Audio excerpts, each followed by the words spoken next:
He's got 2 pitches left to throw, and this is the first one that he's actually thrown off the mound, which is really unique because unless you've thrown on a mound a few times, usually a pitcher likes to get several throws at least in his warm-up. But Frank, he's been around so long, he's probably played here a few times. I'll be honest with you, I have no idea how many times he might have pitched in Brantford, but he just steps up there, and he looks like he's not even trying in warm-ups, to be honest. He just throws it in there about 80. But, boy, howdy, he'll be ready when the game starts. And Brantford hitters had best be on top of their game because you just never know what you're going to see from Frank Garces. Well, his arm on defense took Edgar Figueroa off the base pass a few moments ago. Now he gets the bat in his hand, and Jacob Cantor, he is up, going to hit leadoff once again like he's done the last couple games on offense, and he's had to earn it. He has looked exceptional to start off the new season. See what he's got to lead off against Garces. Sorry, Marshall, what a great start he's had, and I'm so happy to see him up at the top of the order. He certainly deserves to be there. This team was looking for a replacement for Ren Tachioka. Thank you. And sorry about that, Ren. Anyways, they were looking for a replacement to lead off, and Jacob has done a marvelous job hitting somewhere around 360, 370, somewhere around there. Gets on base, runs the bases very, very well.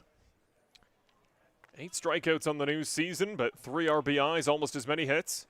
That one struck well, out to left, deep to left field. Can it clear the fence? That one is smoked. What a homer for Jacob Cantor, his first of the season, and the 5th here at Arnold Anderson. 4 of them came in 1 game and 2 innings, but finally a leadoff first-inning home run for the man wearing number 9. Heavens to Murgatroyd. When was the last time you went to a ball game and saw the leadoff hitter from on both sides lead off with a home run? Both were the same. Both a 2-0 pitch where the pitcher's just trying to get into the zone, throw in a lollipop, and kaboom. And, man, that one was gone from the bat. You saw the left fielder, Jaco, just went out. He maybe took 5 steps and stopped chasing it. Well, experience versus youth, mound versus hitter on the offensive side. The youth is winning thus far. That one struck again. Ian Antone puts it out to right. Tracking forward, nice catch made by Figueroa. He had to range forward with a pretty good reaction time for that one. Does get there. That's unlucky for Nick. He hit that right on the screws, but unfortunately he hit it right at the right fielder, Figueroa. So a quick inning both ways thus far. Here comes Brody Black wearing number 4, today's right fielder.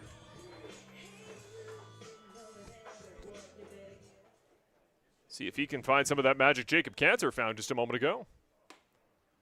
Off the far side of the plate. Good arm side movement there. Back to just clip the corner. A bit of a sluggish start for Brody Black. He's a better hitter than this, though. He will come around eventually. Similar thing. 3 RBIs on the young season. One of the top on the team, but 10 strikeouts, has yet to walk.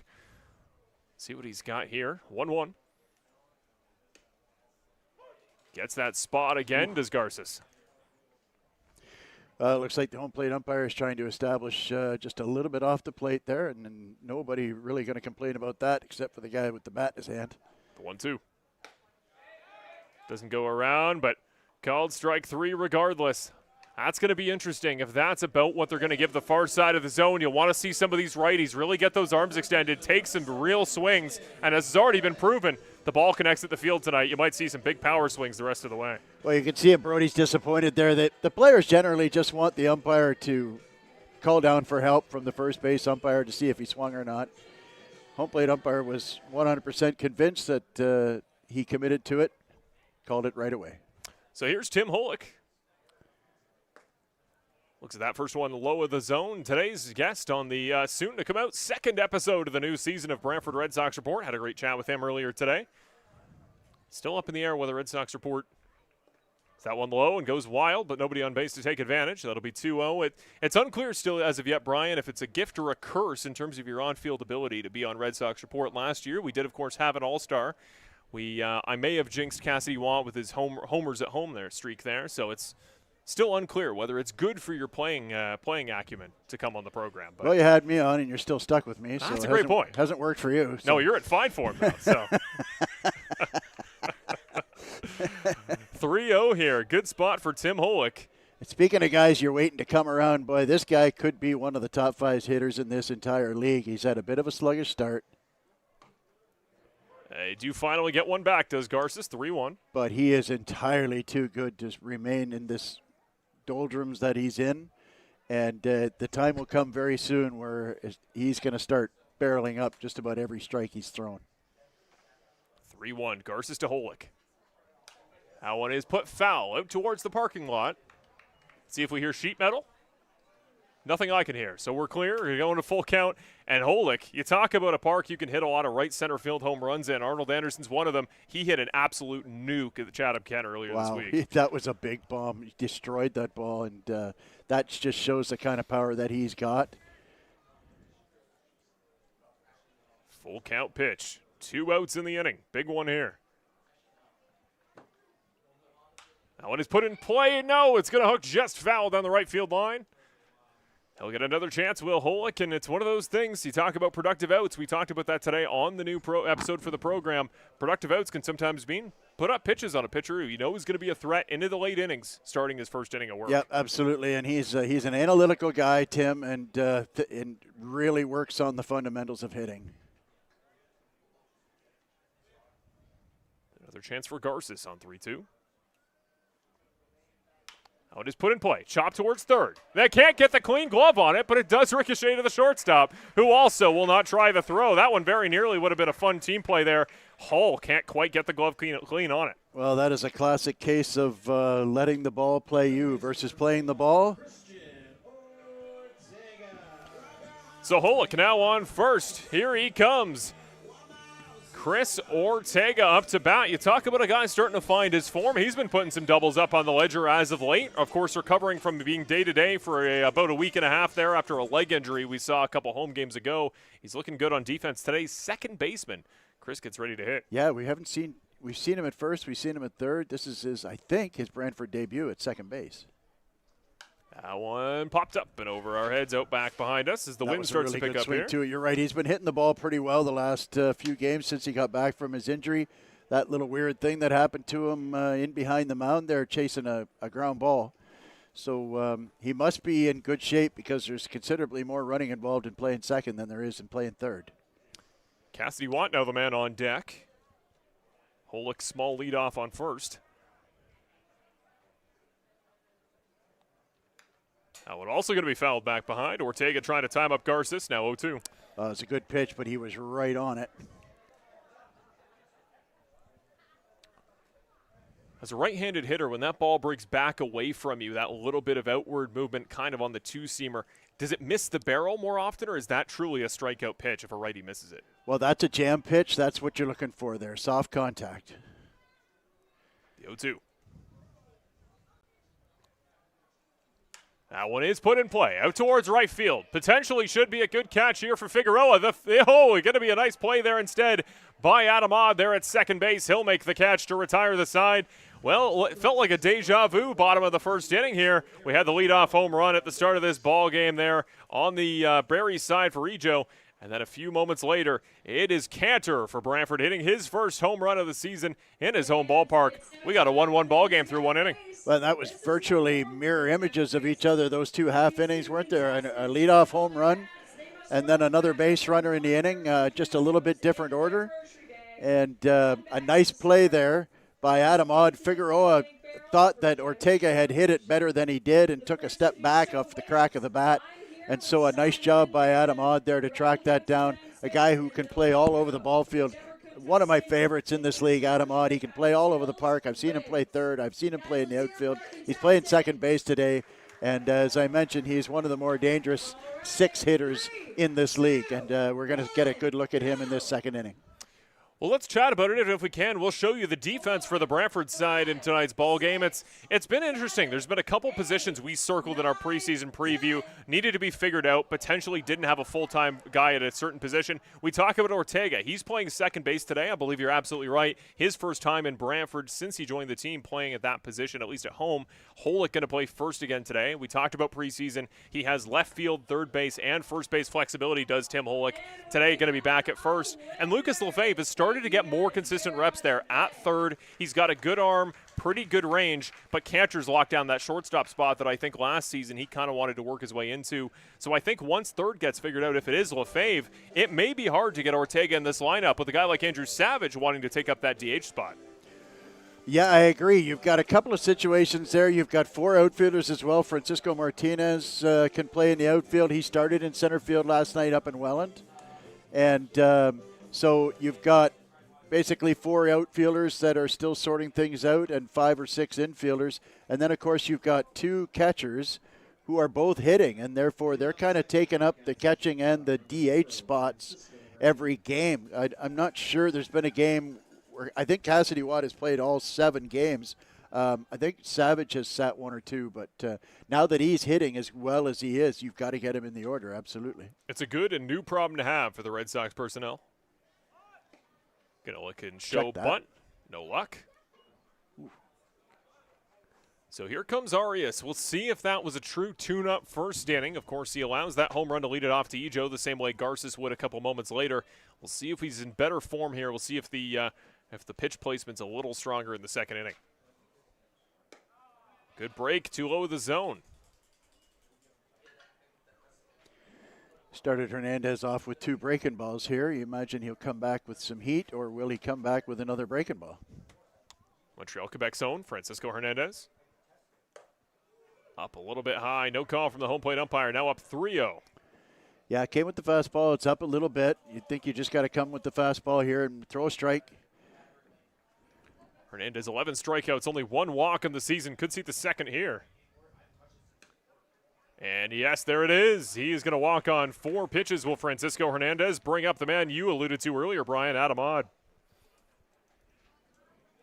Second baseman number 26, Adam Odd. Very dangerous hitter here. A good guy to have with a runner on first base. And for a couple of reasons. First of all, you've got the first baseman holding the runner on, so there's a big hole on the right side for him to bounce one through. But he's also a good contact hitter. And so you can hit and run here if you so choose. And we've noticed in a few games that Brantford, a lot of teams are running on Brantford and early on in this season. And they ran in the first inning here, too. Now it is chopped foul right towards the visitors' dugout. Yeah, no team as of yet has allowed more steals per game than Brantford. No team has themselves stolen fewer bases. So that's something you want to keep an eye on if you're the Brantford pitchers. It's free runs. And, you always want to bet on yourself, right? You always want to say, let the guy go to second. I'll take him out with my arm on the mound. Something as the season goes on, you need to prove that you can consistently record those outs. They try the pick at first. No luck, and Hernandez is going to be a speed threat. He's a guy you want to keep honest. He was definitely leaning. This situation has hit and run written all over it. Don't really love hit and run when the batter has a strike on him already. Could be just a straight steal. Here's the 0-1. More big movement, and Hernandez immediately darts off. That one bounces into the visitors' dugout once again. It looks like Barrie doing a pretty good job at least getting a bat on these baseballs. What do you want to see Arias do here up 0-2? Well, he just threw him a breaking ball there, and I would come back with it. Something not a strike. I would like to see a strike-to-ball slider here. Setting up for the outside fastball, though. This is his spot, but that one is sent out towards third base. Easily so fouled. Now that you've thrown the fastball, you've got the bat sped up, and it's a good time to throw the pitch that I mentioned last pitch, that strike-to-ball slider that he likes to throw. Either way, I'd like to see it on the outer half of the plate here, if at all possible. 0-2. He gets a piece of it on the bat. That one had a really good break away from the plate, but Odd really extending those arms, getting wood on the baseball. Really nice piece there, getting a piece of that ball. Nice piece of hitting. I would think that Arias probably thought he had him set up there for that pitch, and he threw it right where he needed to. Just a great job by Adam Odd to get a piece of it. Only a 280 on base thus far this season for Odd. He's having trouble keeping up with that fastball. I don't know if going back to the slider is the best idea here. Coming back inside. Ooh, inside on the hands, but he does get Wood on the ball. That one sent out easily towards right field. Runner going to go for third. Hernandez, the slide in. We've got runners on the corners, and just one of those things when you're 0-2, you have time, you got to pitch to the count. And one of those situations, I think Odd saw familiar pitch all 3 attempts on 0-2, and he finally caught up to one. Well, he got too much of the plate with that one. I understand what he was trying to do. He was trying to bury that slider, but he just got too much of the plate and gave Odd an opportunity to hit one through that hole. That's why it was liking a pitch on the outside there, because of that hole. At least if you throw an outside pitch, you get him to roll over. It's soft contact and gives Ortega a chance to get to his left and get an out at first base. Now you've got a situation here where Adam Odd can steal. He's not a huge stolen base threat, but he can run well. First pitch wide, goes wild, and the runner will come home. Francisco Hernandez. It was a walk, then it was an extra base on a single, and now the wild pitch will score number 0.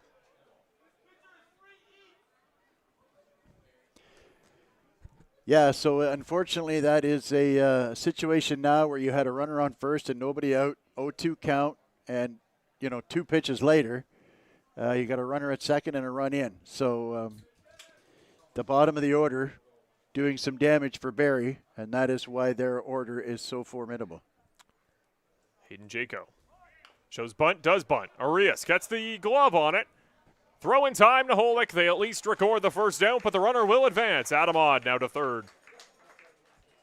Nice sacrifice there by Jaco. So Jaco will now welcome up Wandy Cyprian behind him.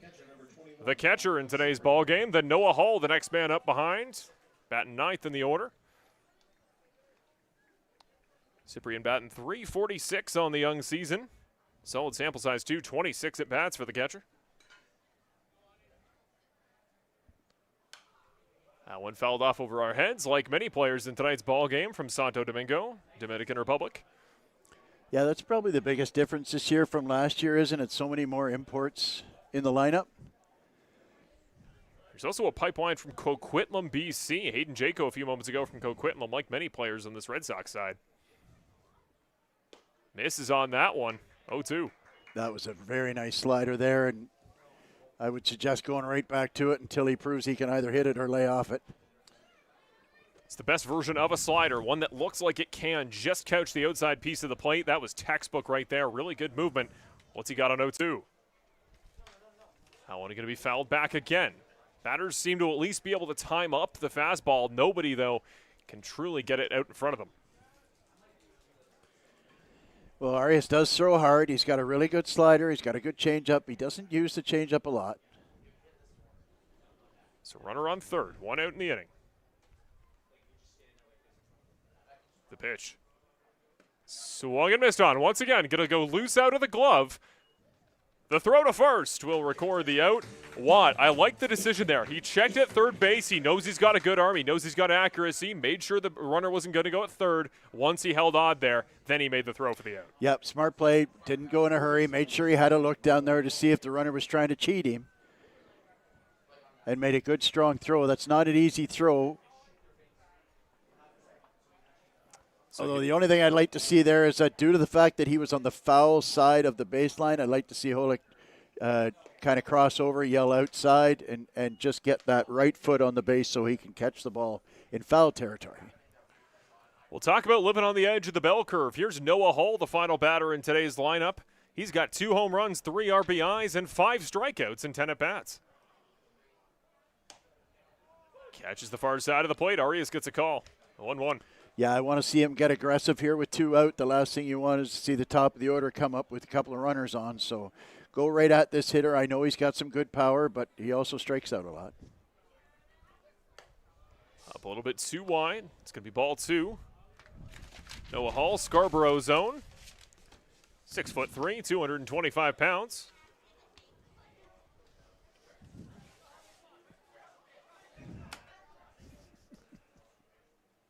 So 2-1 here to the 9-hole hitter. We have Odd sitting there on third base. 2 outs in the inning. Defense at attention. Gonna miss wide off the far side again. Now 3-1. He's got a Notice spot. him having difficulty getting that outside fastball. It's a live pitch, and I'm not sure if it's a two-seamer or if it's just a live fastball, but he's really having trouble hitting that arm side corner of the plate. Does find the zone. He was ready to head off, was Noah Hull. Instead, full count. He's going to take a moment to fix his helmet here. It's a full count. It's a 2-out situation. I like that pitch with movement off the side of the zone. He keeps missing outside because it's going to miss the end of bats when he gets it right. He just needs to keep it in the zone here on 3-2. Big pitch here. Oh, and he's put in play. Right at the second baseman, Ortega gets it to Holick, and they hold the damage to just a run. Chris Ortega, the first play he's made on defense as a Brantford Red Sox there at second base. Solid play there, looking like a grizzled vet. Can of corn, got down to a knee, calmly played the ball out in front of him, stood up, made a strong throw. Very nicely done. So it'll be catcher and catcher, the next two up in the Brantford offensive order in the bottom of the second inning. Cassidy Watt into Andrew Savage. Lucas Lefebvre going to hit there in the 8th spot. Then to round it off, if we see his services in this inning, will be Ethan Paulos. It's been a great start to the year for Andrew Savage. I highlighted him as one of my red-hot Red Sox today on the Brantford Red Sox Report. Small sample size for Savage, but 13 at-bats, already 3 RBIs here on the new season. He's somebody that he's going to make it interesting when you consider the offensive side of the lineup, because as we talked about a little bit earlier, a guy like Francisco Martinez, you thought, well, Paulos is the pretty surefire center fielder on defense, quarterback of the outfield. Well, but Martinez will get appearances in at DH. If Savage stays hot, it's going to put them in a tough position. Well, it does. It's, as you mentioned, a good problem to have when you got a guy who's so hot you just can't keep him out of the lineup. So at the end of the day, right now, the two catchers are taking up spots in the 5 and 6 holes. And, we're going to see where this goes moving forward. Martinez is going to need some more ABs. We know that Ethan Paulos can hit 300 in this league. He did last year. And so that's kind of been the story thus far with the Brantford Red Sox, is that they've got several members of their lineup that just haven't quite got it going yet. But they will eventually, and it's a long season. It's only Game 7. So one guy that has got off to a pretty good start is Cassidy Watt. He looks good at the plate. He looks very comfortable. Finally hit you a home run. That's right. A couple of weeks ago. Gave me a point up in the booth. It was a nice moment. Yeah, Cassidy Watt had an interesting night about a week ago. He started his first 3 at-bats off with a 3-0 count, a 3-0 count, and a 2-0 count. The catcher leads the team in walks. He's got 3 through only 5 games. Well, he really knows his strike zone, and he's very disciplined at the plate. First pitch from Garces. Hits that far side. I'm starting to feel drops. There is rain forecasted here at Arnold Anderson, about 8 o'clock until 8:45. It'll then lay off until it comes back again at 11. We'll keep an eye on the weather conditions. 1-0. The second pitch might be playable. Out over the fence in first base line. Just misses a gentleman running to his car there in the parking lot. So Watt gets a piece of that one. 1-1. It's always talked about quite a bit. Well, the defensive catcher, he's going to see it, the plate. He's going to understand the strike zone from the other side. By the time you get out there on offense, you should have a pretty good picture of what you're looking at. Yeah, if you spent a couple years in this league, you've probably seen Frank before, but seeing him once isn't really enough. He's a little bit like a couple of guys that are in the Brantford bullpen there, where you just kind of you need to see them a couple of times. Colby Klepper is one that I top of my head that you have to see him a couple of times. Nikolai Arbach as well. Even a guy like Holden Craig, who had another good outing yesterday. Oh my, what a pickup he is! He just makes that bullpen so deep. When you look at Mejia and you look at De La Cruz, and you've got Craig as well. There's a lot of big arms out there. 2-2. Strong wind blowing there from hitters left to hitters right out in the outfield. I just saw it almost blow somebody over there in the visitors' dugout, or visitors' bullpen, pardon me. 2-2 is the count. The rain's starting to come down proper now. They're going to call that strike 3. Low and inside part of the zone. Might have had a chance to clip the corner. Home plate umpire says it did.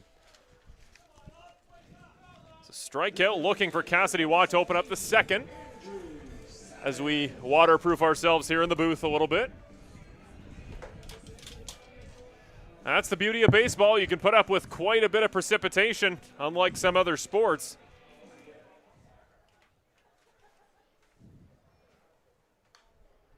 The ball fouled back and then bounces over the fence. Tells you how much wind there is. That one found a second life. Tells you how diehard the fan base is here at Arnold Anderson. The rain started to come down. I haven't seen a single butt come out of a single seat. 0-1. That one struck well. Out to left field. Savage. Does this one have a chance to go? Wynn brings it back, brings it way back. That one just falls into the gap. What a bizarre moment. Savage, he gets there in time, and the home crowd goes crazy. The catcher hits a little dance on second as he legs out a very close double on a weird ball that creeps into the gap. Well, that's that gust of wind that we could feel here in the booth, and frankly, that was a shortstop's ball, only it didn't look like that when it was first hit. That ball turned into, it kind of resembled a good pitching wedge, to be honest with you. It went straight up in the air and then landed like a butterfly with sore feet.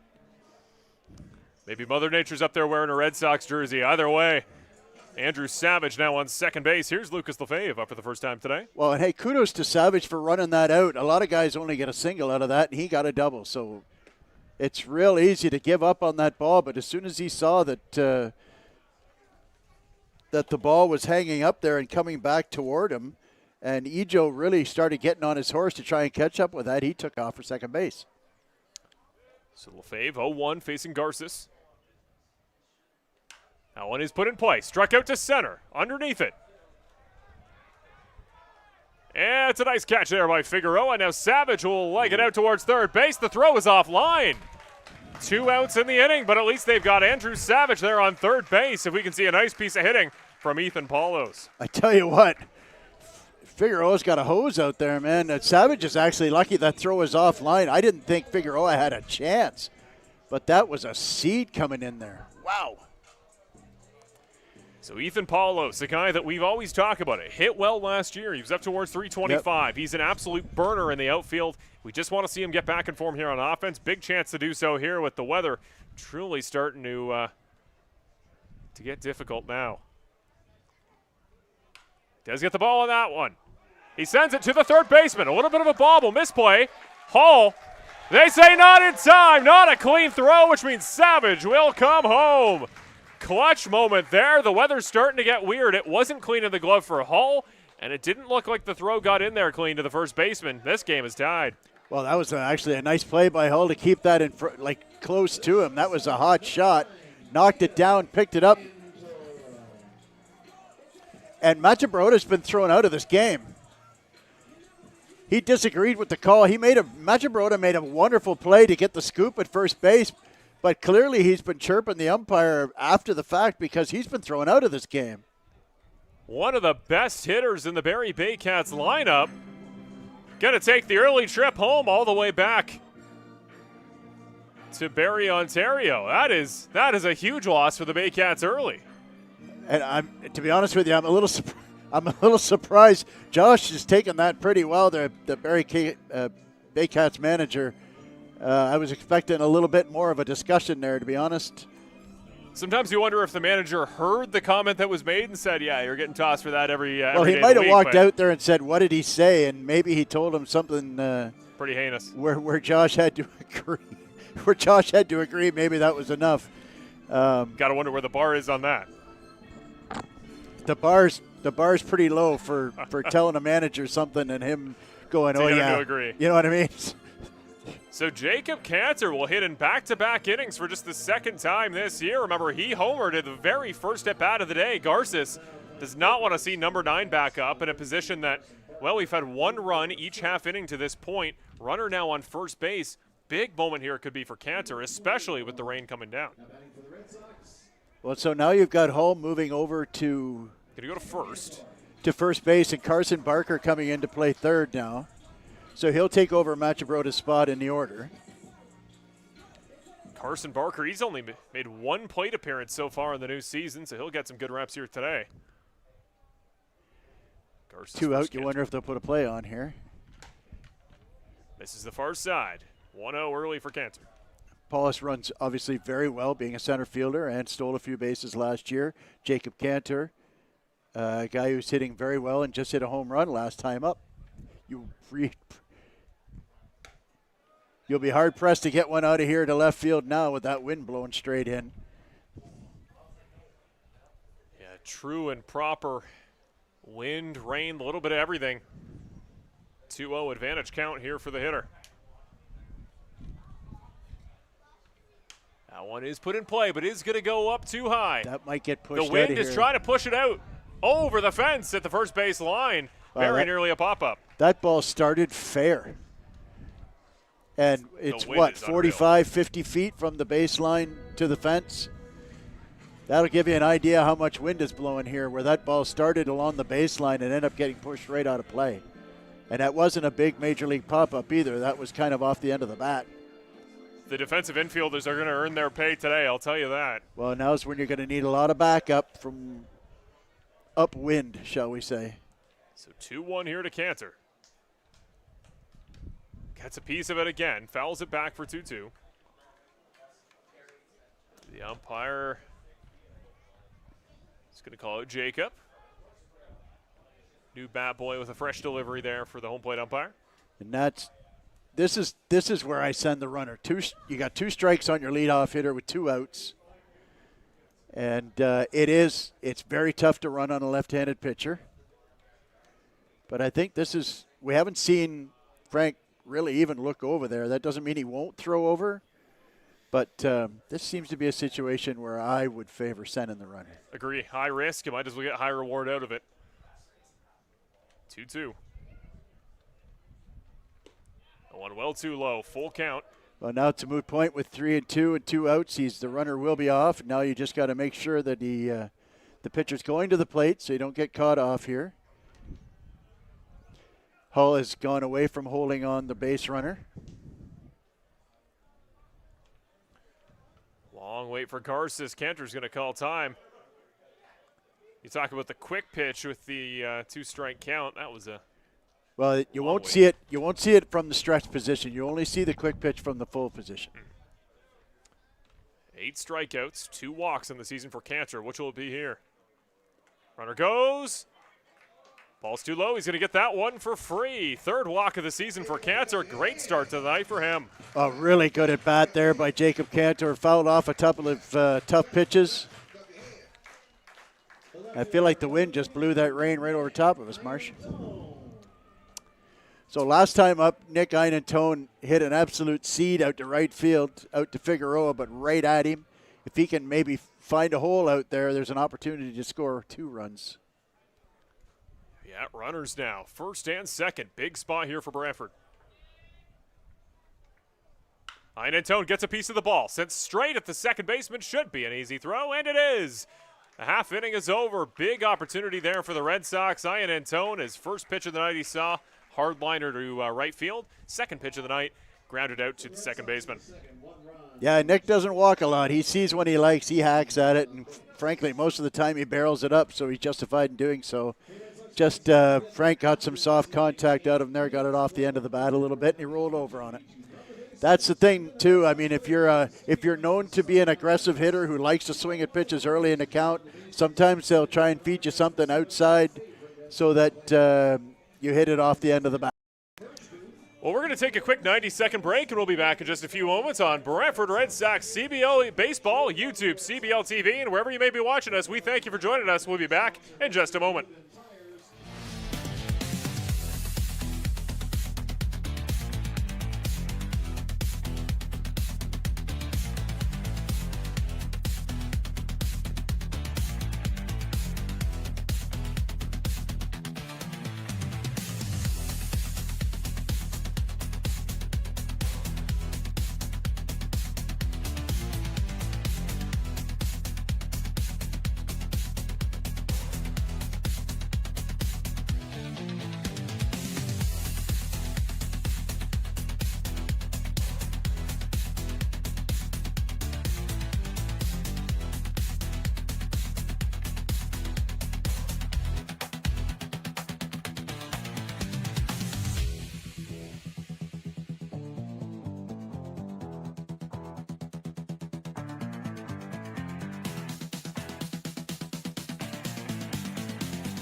for the. And welcome back to Brantford Red Sox baseball, wherever you may be watching us, YouTube, CBL TV, or the Rogers TV Game of the Week. Welcome back in, top of the third inning. Arias back on the mound. That pitch sent out towards the first base line, goes foul. We're back up to the top of the order. Here's Kenise Ejo, who started off this ball game, top of the first inning. Third pitch he saw, home run to right center. Tell you what, Kenise Ejo never gets cheated out of a swing. 1-1 count. That one is put in play. Right at Cantor, cleanly gloved, nice snag. Gets it to Holick. What an extension for number 7. He's going to be feeling that one for a week and a half. Nice play. Well, I tell you what, for all that happened on that play, there's a lot to unpack there all of a sudden, isn't there? What looks like a can of corn. It was a rocket, but it gave Cantor a gravy hop, came right up on him, and had all day to just fire one across the diamond and still kind of spiked it a little bit. What a beautiful pick by Holick and a nice stretch, too. So here's Noel McGarry Doyle. That one fouled back behind him. Remember, 5 hits yesterday, but he started this ball game with a rare strikeout. McGarry Doyle has I believe he has a hoodie on underneath his jersey. It looks that way, doesn't it? Considering how hot it was today, you're surprised when you see guys wearing long sleeves and a hoodie. Here's the 0-1. It stays like today. The color of your shirt by the end of the game isn't the color it was at the start. It is warm. It is humid. Well, that wind's died down again, hasn't it? That big wind just blew that storm right over top of us. That was how fortuitous. This is why, again, it's going to be a 2-1 count. Yeah, the rain projected once that initial wave came in. We're not expected to see any more till 11. Hopefully, this ball game will miss the rest of that storm. Well, we'll see if we can go a half inning without somebody scoring a run here. All 4 half innings, we've had a run scored. 2-1. That one is put in play. Back at Cantor once again. Plays right into Cantor's infield shift and gets it to Holick again in time. That two-man tandem, 9-7. Good little half inning for those two gentlemen. A much better throw that time. I'm sure that he had it in the back of his mind to make sure he gave Holick a better throw this time around. And he did. He threw it right on the money. Yeah, Tim Holick have to send him a fruit basket for that one. That one will hurt quite a bit less than that great extension on the first play. Well, he'd just be sending back the fruit basket that Cantor sent him for picking that first throw. Shows bunt right down the middle. Misses the bat. 0-1. Boy, I'd be shocked to see Figueroa actually lay one down here. He faked the bunt, but it'd be real surprising to see him do that, especially with Machabrota not in the game anymore.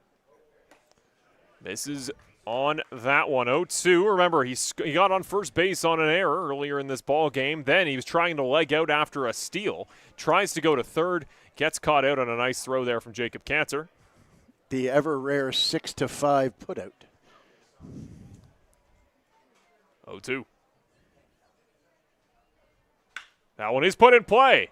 Gonna find grass. Bounces one hops its way to Brody Black in right field. On base once again for Figueroa. Well, that's unfortunate because that's twice tonight that we've had 0-2 pitch that caught too much of the plate. Third baseman number 32, Carson Barker.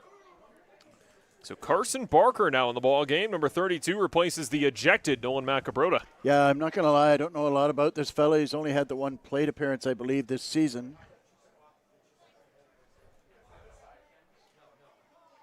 Barker, big swing and a miss on that one. He's not shy, that we know. Barker from Alliston, Ontario, 24 years of age. Just a sliver under 6 feet tall, the lefty. Francisco Hernandez now on deck. 2 outs. That one well too low. Nicely blocked. Watt's still going to make the throw. No, he thinks better of it. That's what he's going to want back. That was unfortunate. That just sometimes you can't find it. But it was, you're right, he was wise not to throw that down. He had no chance, no sense taking a risk. Got some good arms out in the outfield, and you've got the wind behind you when you're throwing it from the outfield. They'll have a real good shot of nailing him at home if there's a base hit here. 1-1. Catches the outside of the zone. Barker didn't want to extend the arms on that one. Lets it go by for 1-2. Well, and that's the first time I can recall him actually hitting that outside black with the tailing fastball. So that's encouraging sign. Might go right back to it, to be honest with you, just to see if he can get him to roll over on one here. Could be one pitch away from getting out of the half inning. Allen Yep. catches a piece of 32's bat. Keeps the IAB alive. Remember, runner still on second. That's Figueroa.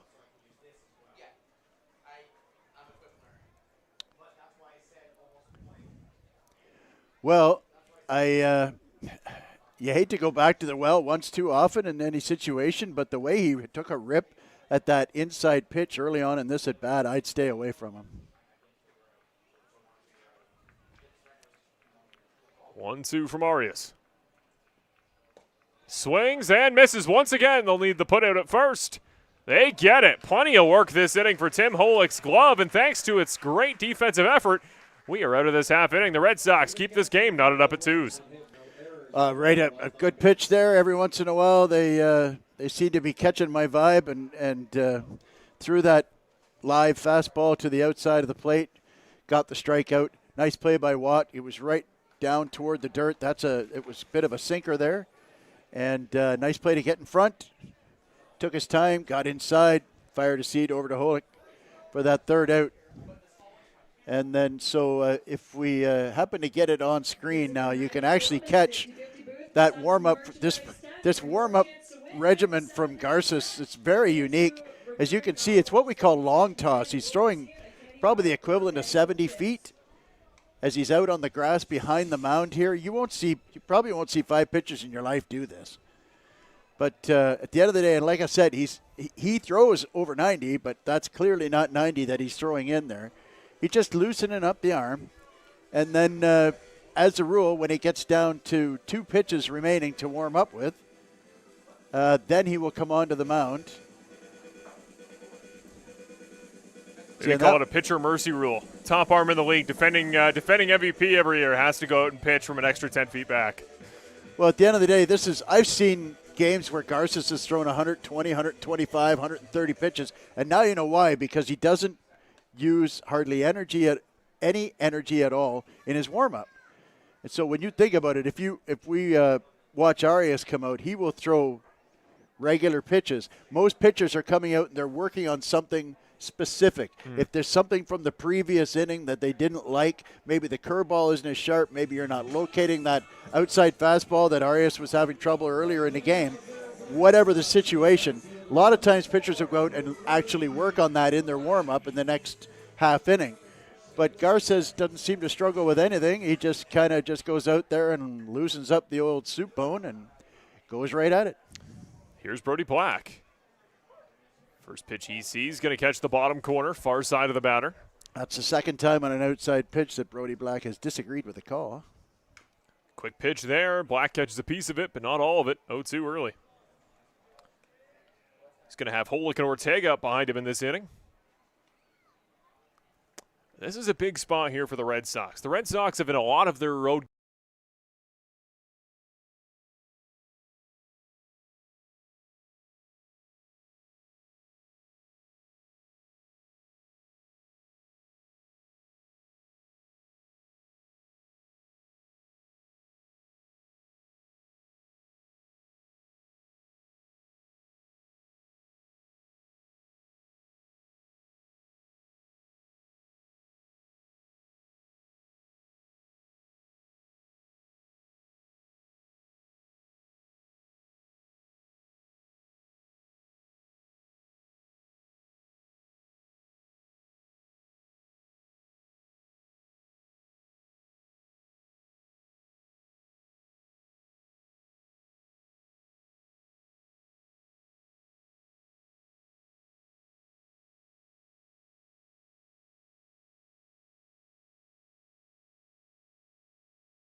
Yeah. No, you're absolutely right.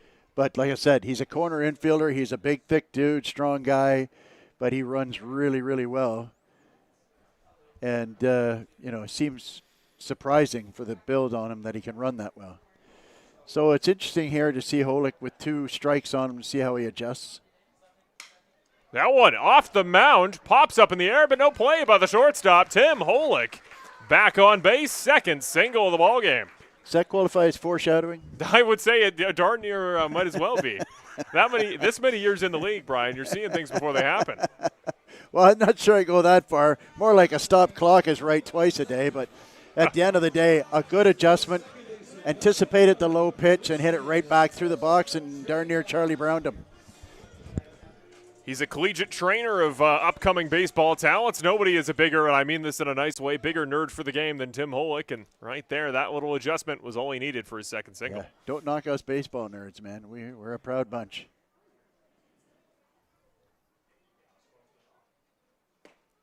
First pitch finds the bottom of the zone on Ortega. Well, Chris thought that one was down clearly. Yeah, he already wasn't happy with the a couple calls earlier in his first at bat. We'll need to Imagine shake that. it off. Write that down. We have batter upset with umpire on strike call. In other news, water is wet. We sometimes get sun delays on Fridays. Ball low of the zone, 1-1.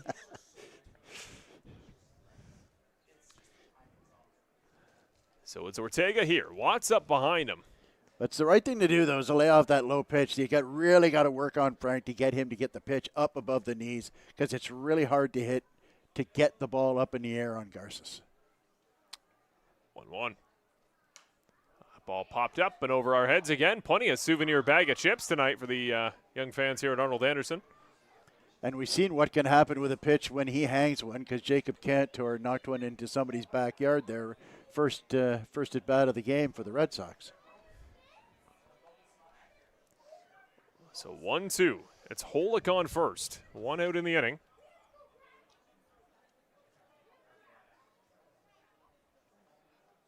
Yeah, that one is put in play. Finds that spot just past the mound and the second baseman. The exact same spot Holick found this time. Chris Ortega gets on base.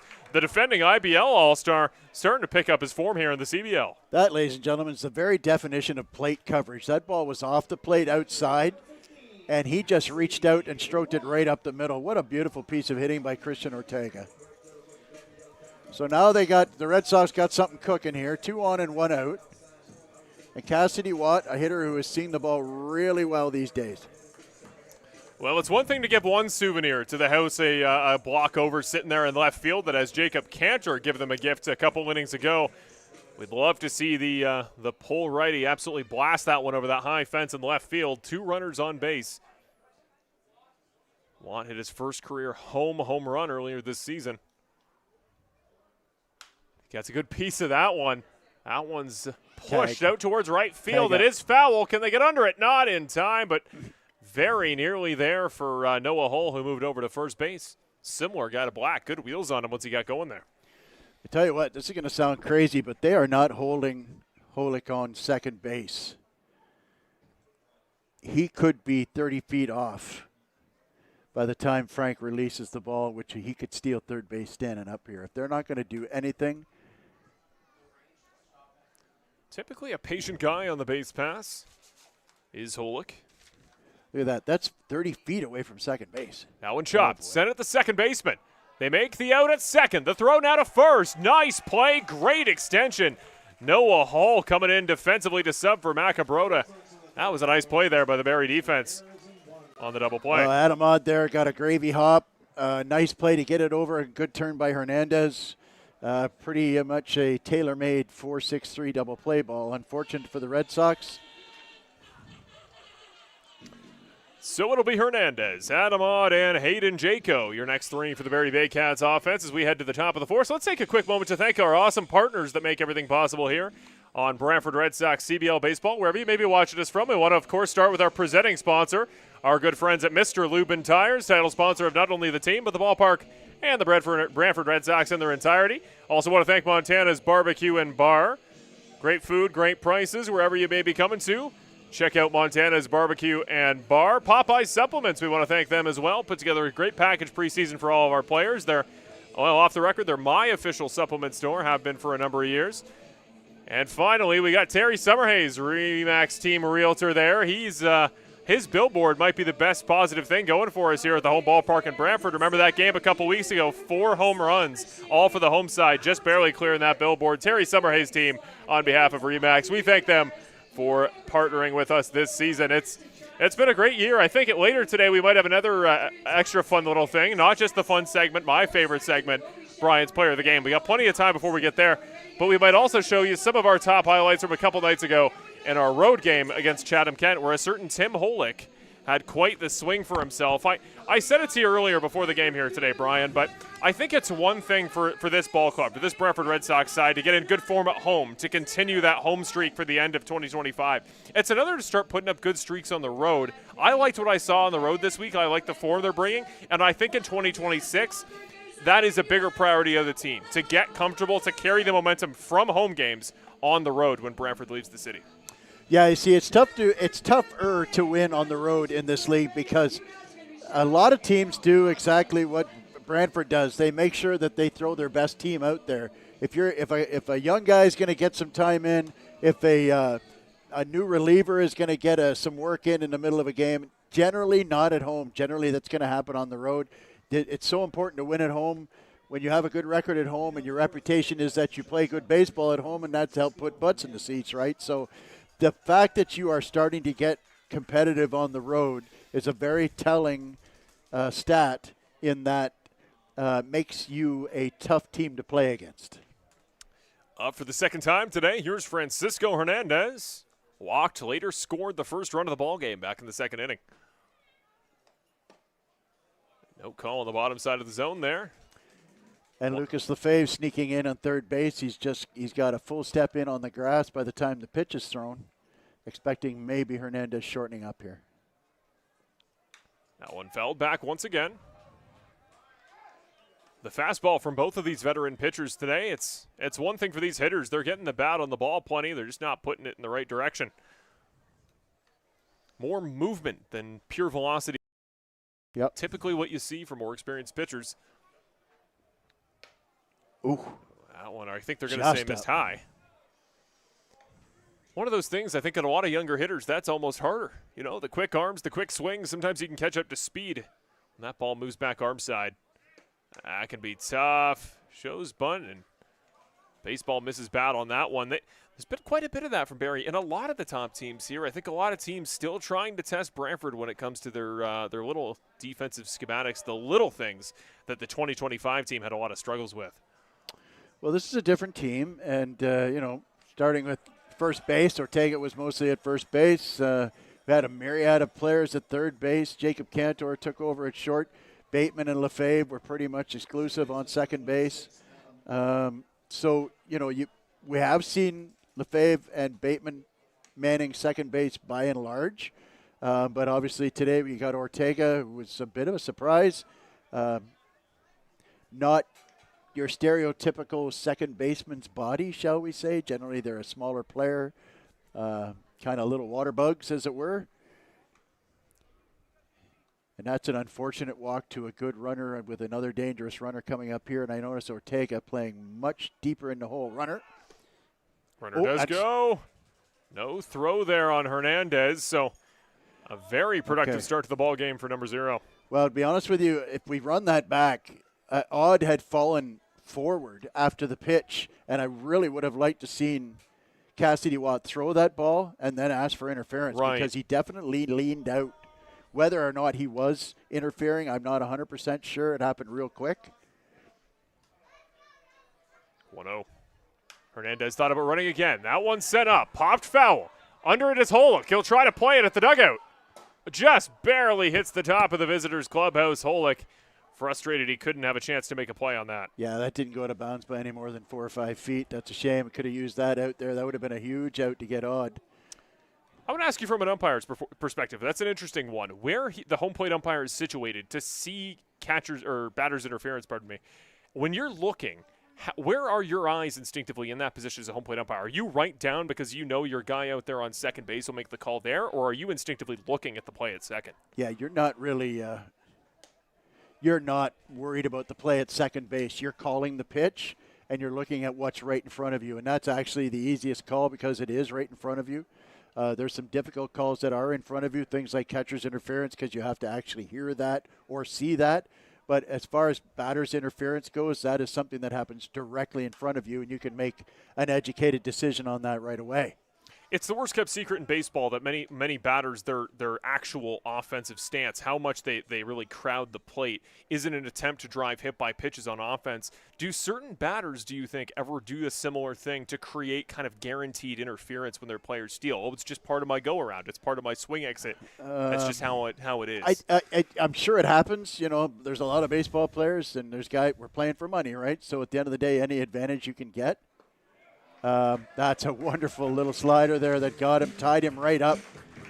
That's a tough hitter that he just tied right up in knots there. What a huge strikeout with nobody out and a runner in scoring position. Just to finish that thought, if you think you can get away with it, do it. I mean, what's that old line? Rubbin's racing, right? Yeah. So at the end of the day, if you think you can lean in, even if you aren't actually physically over that inside line of the batter's box, still you can feign in, you can do almost anything you want. As long as you're still in the batter's box, you can dance a jig if you think it'll help get your runner to second base. Runner does go. Hernandez going to go to third. No throw again there from Watt. Didn't even look there. So that's 2 stolen bases here for Hernandez since he got on with a walk. That one's, clearly that one's on Arias. You have to look back. You have to check your runner. You have to change your delivery time to the plate. Otherwise, you're giving away a free base, and then you just got that huge strikeout to get the first out. Swung and missed on 0-1, now 0-2. Arias, I talked about it earlier. A pitcher just wants to work himself out of these situations, not with plays on the bases, just with his stuff. He's doing a good job of it here. I hear what you're saying, but at the end of the day, you become your own worst enemy. You've got runners, like the runner stole second very easily. He stole third without a throw. He stole second without a throw, and now you got a runner at third base. They haven't even put the ball in play in this inning. You got a runner on third base. 0-2 count. No one shot. Put in play. Arias gets the glove on it. Thought about the throw to home. They're instead going to go to Holick. Would have been interesting to see had he had a chance there. I agree with that play. I didn't like his chances there. Surprised. He got the sure out. Having said that, that just kind of reinforces my point now. Barrie has hit the ball a grand total of 55 feet, and they got a run. And now they're up. And so that's, you become your own worst enemy when you don't keep runners close. And this is a team that is already giving up more stolen bases than any other team in the league. You really have to do the extra thing to keep those runners close to stop them from stealing bases. Really, we got a situation here where that could have been a double play. If you were able to keep runners from stealing bases, that is a tailor-made double play ball. Turn and throw it to second, off to first, you got a double play. We're sitting in the dugout, and it's still 2-2. Well, Francisco Hernandez scores to give Barrie the lead, 3-2. Now Cyprian up, that one right down Main Street to make it 0-2 with 2 outs against him. Francisco Hernandez currently wearing the number of caught stealings he's had on the season on his jersey. It's a big fat 0. What a start to the year for him. Nice movement there on that pitch by Arias. Just barely catches the bat to keep him alive. And that's the real shame, is that Arias has made a couple of mistakes, but otherwise is pitching very, very well today. And you just look back and you go, how the heck have they got 3 runs? He made the one mistake to Ejo, obviously, early on. But other than that, I mean, it's been a situation where they've just been generating a couple of runs that were not a result of shots to the gap. Check that. Yeah, they not even an appeal. It looks like no controversy that he didn't go around there. It was a nice slider, slid too far, 1-2 count. Real nice take there. Cyprian already a K on the day for him. Well, they got him on that slider last time, and they're trying to get him to bite again. Went off a little bit too far. No base runners. Oh, the irony being if he swings at it, he gets on to first base. That has always been a weird oddity in the rule book, hasn't it? With the missed third strike? Yeah, it's just I never understood the rule. The one thing I loved about Baseball Ontario, they eliminated that rule for the lower levels of baseball, which I love. That was a good idea, just a little bit outside. I get the sense Cyprian's saying, I'm going to let you pitch what you want. You know, as long as he has to hold them honest, because he could be a good power threat here. But if you're Arias, something in the zone, you know you have the movement. That slider especially, if that can come back and hit the outside corner, could be a devastating way to end this half inning. No, he gives power. Does get the bat on the ball and goes by Jacob Cantor. Great at bat there from Wandy Cyprian. Works it back all the way from 1-2. Gets it in a favorable count. Puts it up through the infield. Yeah, I agree. Really good at bat there. At the end of the day, you've got a situation where they hammered him with sliders in the first at bat, and they got the strikeout, but he adjusted. And, at the end of the day, we're going to make a change here. Pitching coach Greg Rupp out to the mound. And I feel like we're going to make a change here. I believe you may be right. Keeping an eye there on the gentleman emerging from the bullpen. Oh, that's Ramos. And here we go. Round of applause there from the home crowd as Jose Arias does exit the ball game. New arm Pretty sure coming that's Ramos. Out of the bullpen. I believe you're right. Yes, Yordis Ramos is going to be the man coming out. Number 27 will make his appearance for, I believe, the second time on the new season. He'll come in to replace Arias after 3 2/3 innings. Interesting timing, too, and the fact that they do it with a runner on first base. It is the catcher, but it's just been so easy to steal bases on this team off of Arias that you wonder if that predicated maybe making the move. I'm not going to lie, it didn't look like Arias was overly pleased with the decision, but that's what you want from your starting pitcher, right? You 100%. You want him to be angry that he's getting pulled out, but in fairness, he's not fully stretched out yet. So here's Yordis Ramos going to make his second appearance on the new season. The lefty pitcher by way of Santiago, Dominican Republic. Previously, the last time he played outside of the Canadian Baseball League was the Dominican Summer League back in 2017. He played for the White Sox, had 87 strikeouts in his pro ball career. Also pitched for the Dominican national team in the 2023 Pan American Games. So we'll see what he's got here. 11 innings coming into this season that he's pitched in the IBL, now CBL. 12 strikeouts to 10 walks, his ratio all time. Well, and he pitched in Chatham, and it was a kind of a mixed bag. He was very hard to hit, but he had 5 walks and 5 strikeouts in his appearance in Chatham.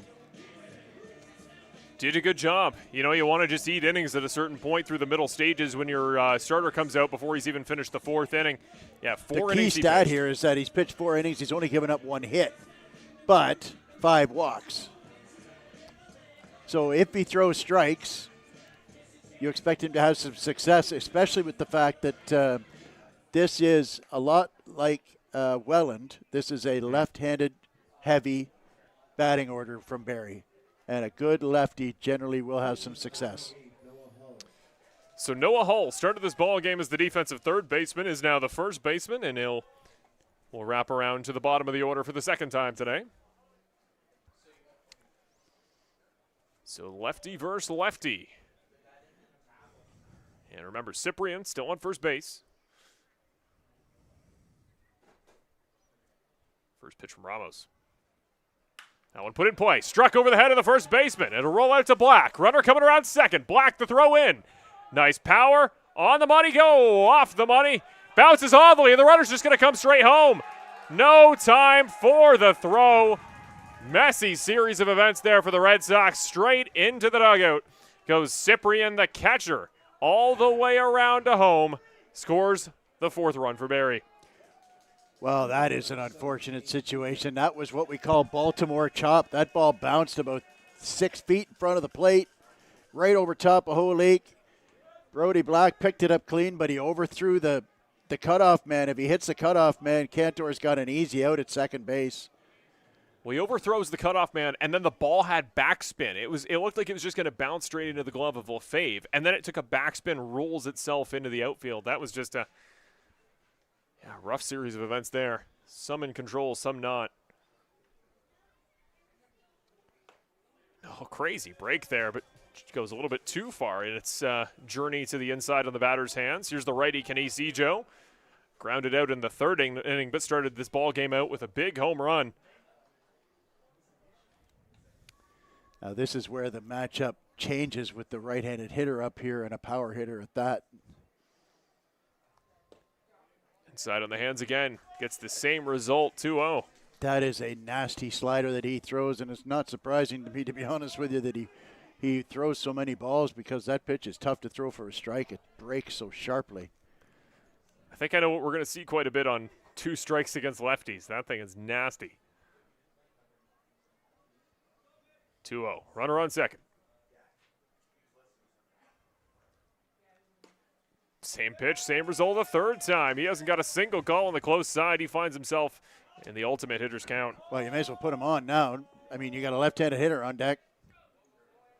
I mean, it's McGarry Doyle, don't get me wrong, but still, you've got probably now with Matt Jabroda and Rijo out, probably the best hitter in their lineup is this guy right here. He probably got a green light on 3-0. That put in play. Yeah. Just throws it down the middle on 3-0. Bounces one hops to Black. Runner comes around. He will score. Make that a 5-2 ball game. The Barrie Baycats extend the advantage further. Ejo is on with a single. Well, I made a reference to foreshadowing earlier. Unfortunately, I hate it. Sometimes I hate it when I'm right. I should have just put him on and pitched to McGarry Doyle. This has been a very disappointing inning. You walk into it 2-2, and the fact that they got 3 runs off the hits that they picked up in this inning is very frustrating for Red Sox fans. There's that strike. He's finally throwing that slider for a strike, though. That's the good news.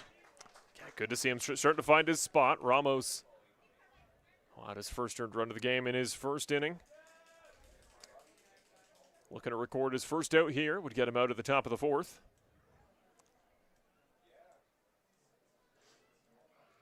The pitch. No, they try the pick at first. No dice. He's well back in time as Ejo. So Figueroa has got on base today twice in both of his at-bats. He did so with an error and a wild pitch.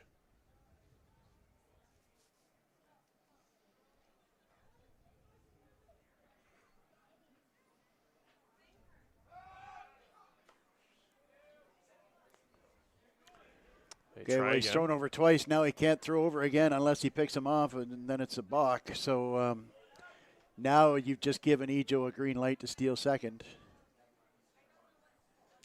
So McGarry Doyle still looking at 0-1. Runner goes. The pitch. Watt will try this one.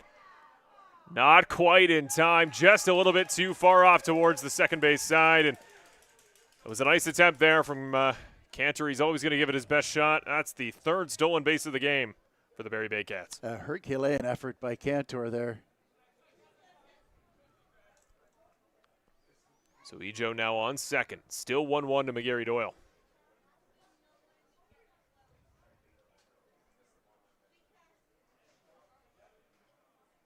A lot of movement back and forth from the base runner. That one struck foul. That is to my point earlier about Arias. You see all that movement. Ejo jumping back and forth there.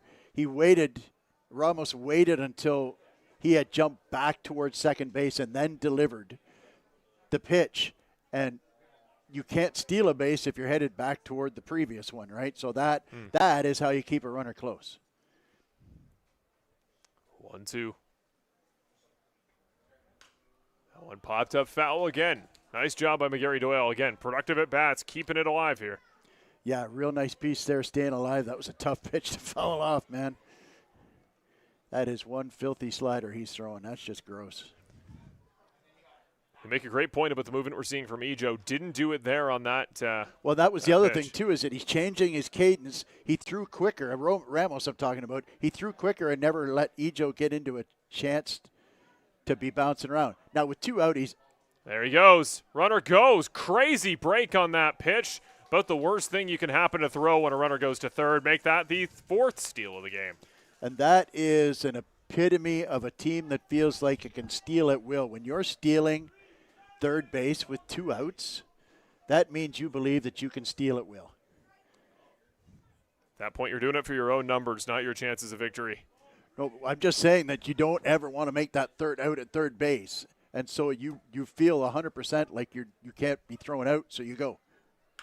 One put in play. Bounces off the mound. Runner will come home. Rolls its way out towards Paulos, who will hold McGarry Doyle at first.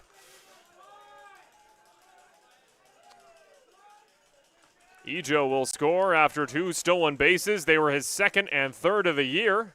That run he just came around for was his 8th of the young season. Right fielder number 13, Edgar Figueroa. I think Ramos could have a problem here. He's calling to the dugout. So they're going to come out to visit Ramos. Something with his hand, I think. We'll see if we can get a camera close enough. Nothing yet. Yeah, Rapp came out to check on him.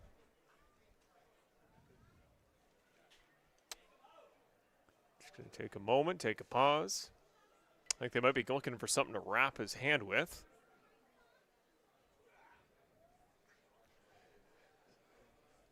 Well, whatever's happening there, it's made the bullpen come alive. It's urgent enough. Yeah, we're going to have an emergency arm warming up.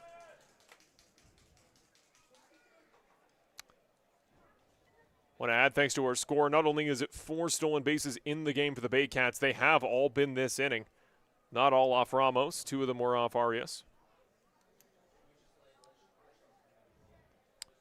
It's an interesting discussion as we wait to see what happens here with the pitcher with Ramos, seeing if he can get dealt with his, I believe, left hand. It's often an interesting chat. It's often an interesting discussion. Do you steal bases more primarily off the pitcher or off the catcher? It's a little bit of both, but always interesting. Well, that's situational, and what you've got, and I think that's the physio there coming out on the field.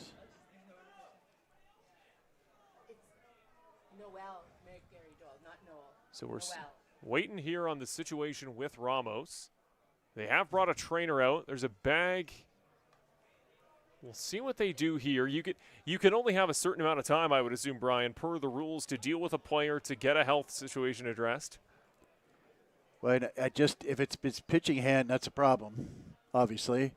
And I would, if I had to guess, I would say either a fingernail or a blister, one or the other. Nonetheless, it'll give time for an arm to warm up, and a righty is now getting set there in the bullpen. The trainer will now leave the field. We should be getting ready back to go once again. Ramos looks like he will stay in this ball game.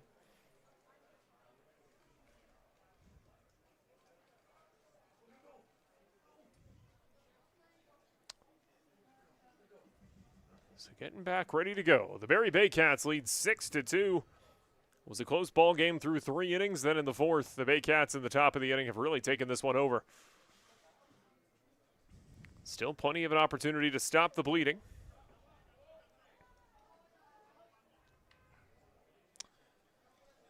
So after a long break, Figueroa is back up. Noel McGarry Doyle there on first base, but a 2-step lead for him. Pitch, that one popped up over our heads, out of play. Anyway, just to recap that last play there, he had a 3-2 pitch and then hung that breaking ball, and McGarry Doyle just roped it out into center field for an easy RBI single. Nice comeback movement there, but can't quite find the zone.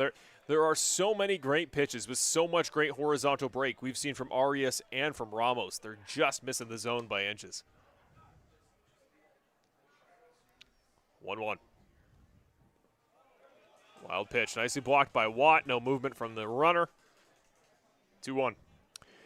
Well, I mean, Ramos has an explosive arm. He throws really, really hard. He's got that live arm. He's got the great slider. But at the end of the day, if you can't locate your pitches at this level, they will just lay off that pitch and sit on, something up in the zone and hammer it.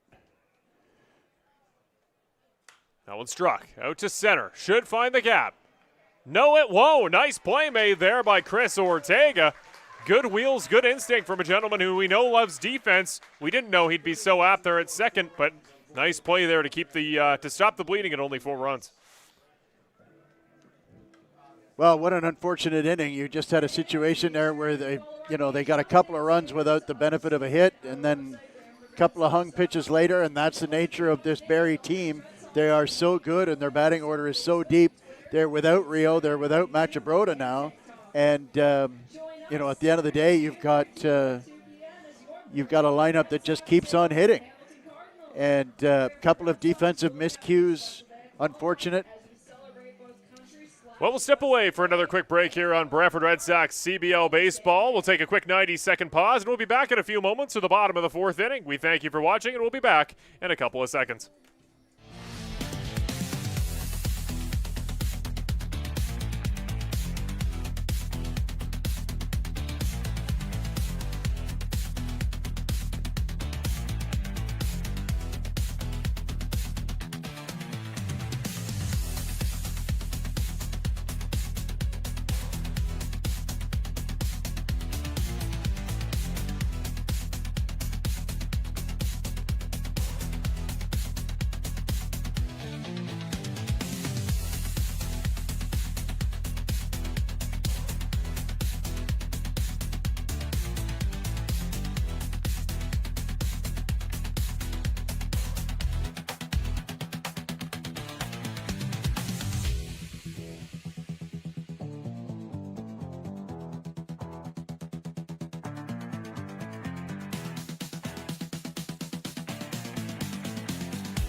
And welcome back to Brantford Red Sox CBL Baseball. Pitch right down the middle here as we get ready for the bottom of the 4th inning. Andrew Savage, his hot form has continued. Somebody get a fire extinguisher. He hit a double back in the 2nd inning.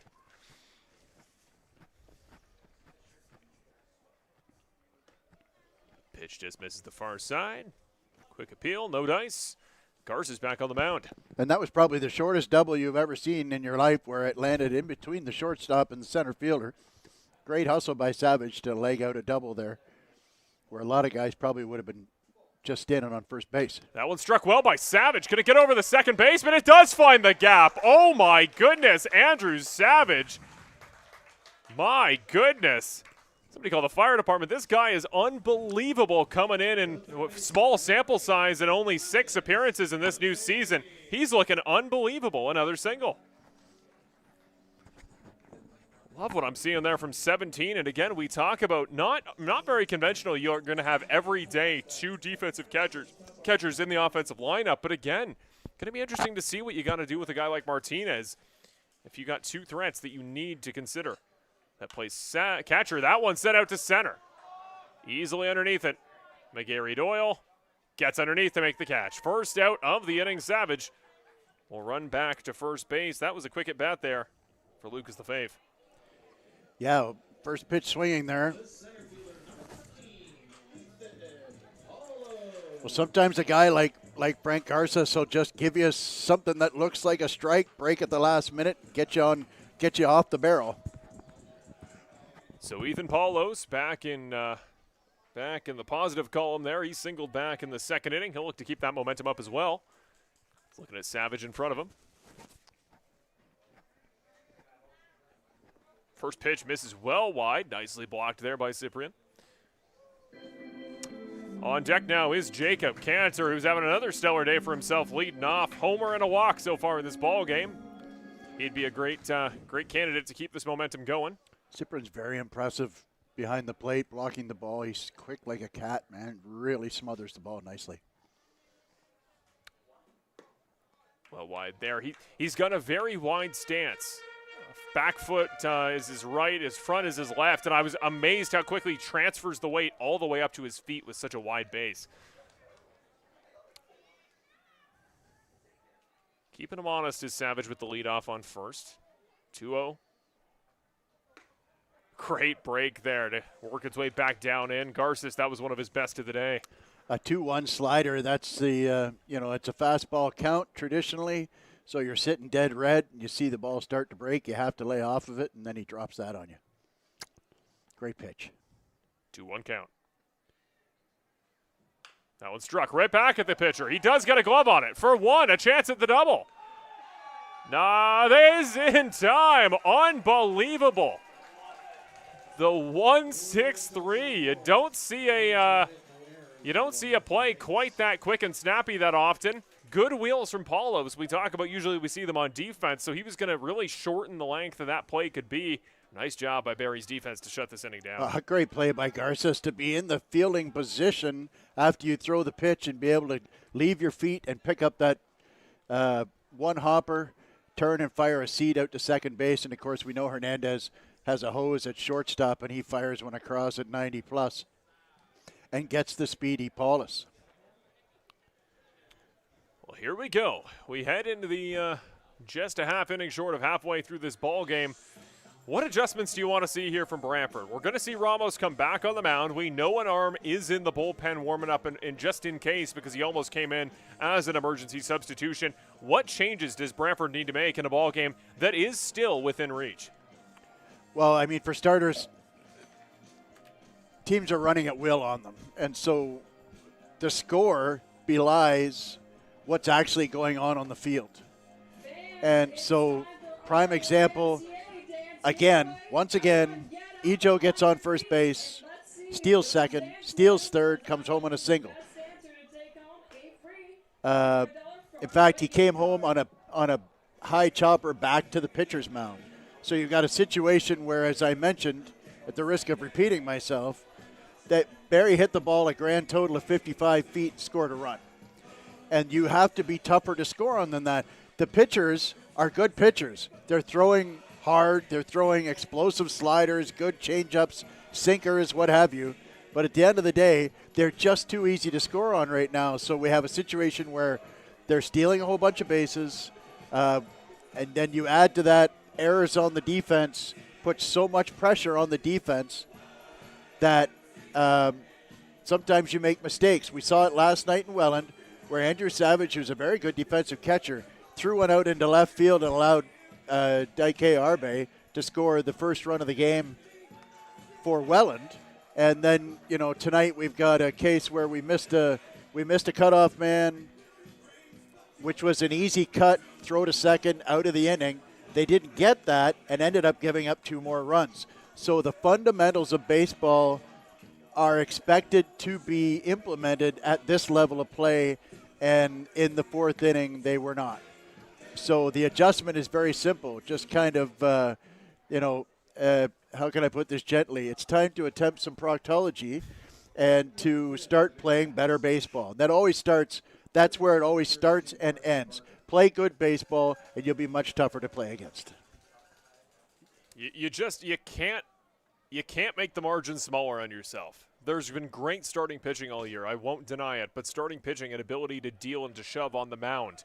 You don't want to be putting the pressure on yourself. There's always a man on third that, like you say, is there off only 50 feet of travel on a baseball. New inning. Arias will finally get a call wide on that slider to the far side on the lefty. So Carson Barker back up for his second time today. Remember, he came in for Macabrota after number 20 was ejected in the early stages. One Barker almost caught a piece of the baseball. Well caught by Watt. 0-2. And, of course, Barker here is the one that's come in to replace Macabrota. And so this is a guy that is, he's still a member of the Baycats. He's still a professional baseball player, but he's not Macabrota, so you really want to be aggressive and go right at him here. There you go, number 3, right down the middle. I was a little surprised to see Barker almost didn't look like he was ready. It was a bit of a passive called third strike. It looked pretty obvious, and Cassidy Watt sure thought it was a strike. just a little bit passive is all. But anyway, rung him up nonetheless. And that's the kind of start that you asked about changes. That's the other thing that's changed now is that Hernandez leads off the fourth inning with a 4-pitch walk. Steals second, steals third, scores on the ground ball. Instead, you throw 3 strikes to Barker. If they lead off with a hit, this is Barrie. They can hit. You know what I mean? They're one of the best hitting clubs in the league. But at the end of the day, if you start them off with a walk and then let them steal second, you just, it's almost like playing the 10th inning every inning where you're getting a ghost runner out there. Good pitch there. Great pitch. Catches the bottom of the zone on Francisco Hernandez. Remember, he's walked both his appearances today. He scored on one of them off a wild pitch, then stole 2 bases his next time up. 1-1. Ooh. Catches him in the back that time. Free pass and a different method this time for Francisco Hernandez. And letting number 0 on the base pass here when you play Barrie it's like letting pantry moths in your kitchen. Once they're in, they do not come out. And, and that's the frustrating part. If you're the manager, you're looking at it and you're saying Hernandez has been on base 3 times and he hasn't even put the ball in play. I'm very curious to see how aggressive will they be with treating him here on the base pass. Maybe does he cool off because you've got a little bit of room to play, and obviously your bats have been strong, so you might not be as worried about, getting every base on the base pass as you need to. But I mean, at this point, run it up. I was just going to say the same thing. Run till somebody throws you out. This is 2-step lead for Hernandez. Ramos doesn't even look at first base. Up a little bit too high. This is Adam Ott up for his 3rd time today. And this is a situation that we've been in for the 3rd time today where you've got a tough hitter and Adam Ott up with a runner on first base. And again, Ortega's playing well over into the hole. There's a lot of room up the middle. That one up high again for Ott. He's going to go up 2-0 here. And this is what dogged Ramos in his first appearance in Chatham, walking 5 hitters.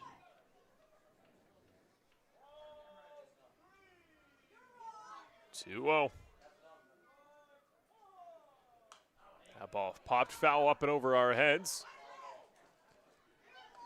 It's interesting to watch Hernandez. Look at the way that he stands on first when he takes that little bit of a lead off. Again, all of his weight is shifted back towards the plate, but his front leg has turned out to run to second. So his arms and his upper body are pointed at first to go back. His leg, though, is pointed ready to take that first step to steal second. 2-1.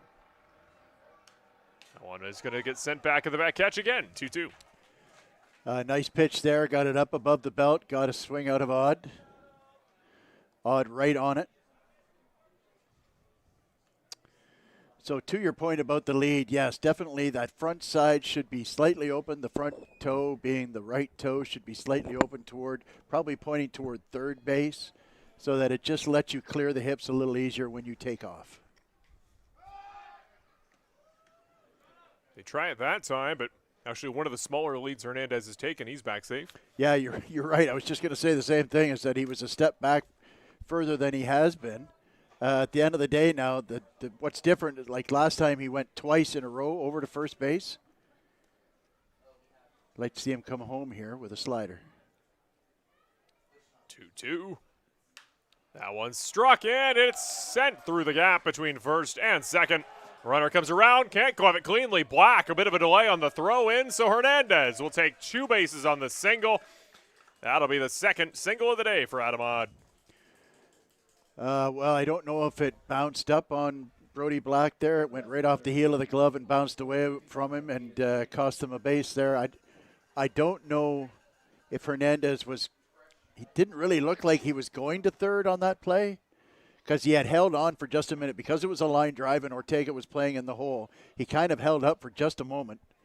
But then when Black bobbled the ball, he ended up taking third. So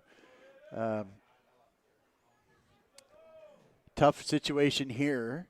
You wonder if Barrie's going to run again. Yeah, keep an eye now on Adam Ott.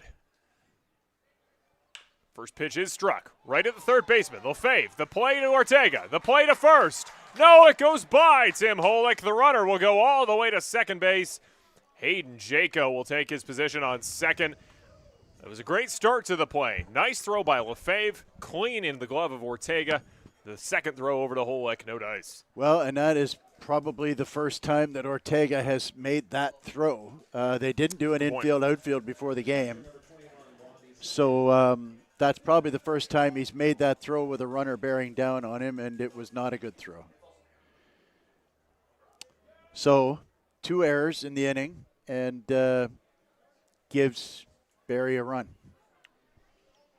So the lead for the Baycats. Now 7-2. That one struck again, this time in the gap between third and short. Runner holds up at third. He will get the stop sign. Third single in consecutive at-bats for Wandy Cyprian, his second of the day. This is starting to get away from the Brantford Red Sox. And I tell you what a pick by Nick Einatone out in left field. That was it. I'm pretty sure it hit the lip of the infield on the outside, went up in the air and ended up having to short hop it. And he's lucky that ball didn't bounce right over him and end up being, sending everybody to the races there. But he picked it, made a good throw back in, and held the runner in, held it to a one-run single. Runner goes. Runner goes. Watt doesn't throw. Didn't like his look. Make that another one. This time it's the catcher. Cyprian steals second. Talk about being on the doorstep of destiny last inning. 2 outs. Barrie with 2 outs on the board, then hit 4 straight singles to keep the half inning alive. This inning, since they got the opening out on a strikeout looking to Barker. Red Sox hit by pitch, then 3 singles allowed. There's Noah Hull. Nice pitch there. Great pitch. Catches the outside on the slider. Evens it up. Having said that, all these runs are unearned runs. Runners on second and third. Ejo on deck.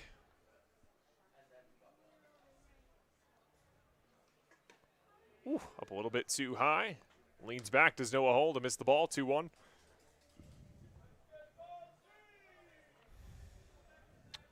Lefty-lefty here. It'll be lefty-righty if we see Candace Ejo. He's had quite the day for himself. 2 for 3, a homer and 2 steals. Well wide there on the slider. 3-1. And the umbrellas are out in the audience once again. Pretty broken cloud above us, though. You wouldn't expect this rain to last very long. No, it's expected to come in proper in about now a half hour. That timeline's moved up for the next rain shower. Good pitch. Catches the far side there. Great get back for Ramos. Huge spot here. Full count, 2 outs. I believe that's the second time that Hull was about to throw the bat to the dugout thinking he had ball 4, and the umpire called a strike. Big pitch here. If they want to get a chance to get back into this, they need to get Hull right here. 3-2. That one struck. Is in play. Does he have a chance? Cantor ranging under. Nice snag there by the shortstop. Jacob Cantor's been the MVP today on offense with his bat, and he's keeping this one honest with his glove. Nice play.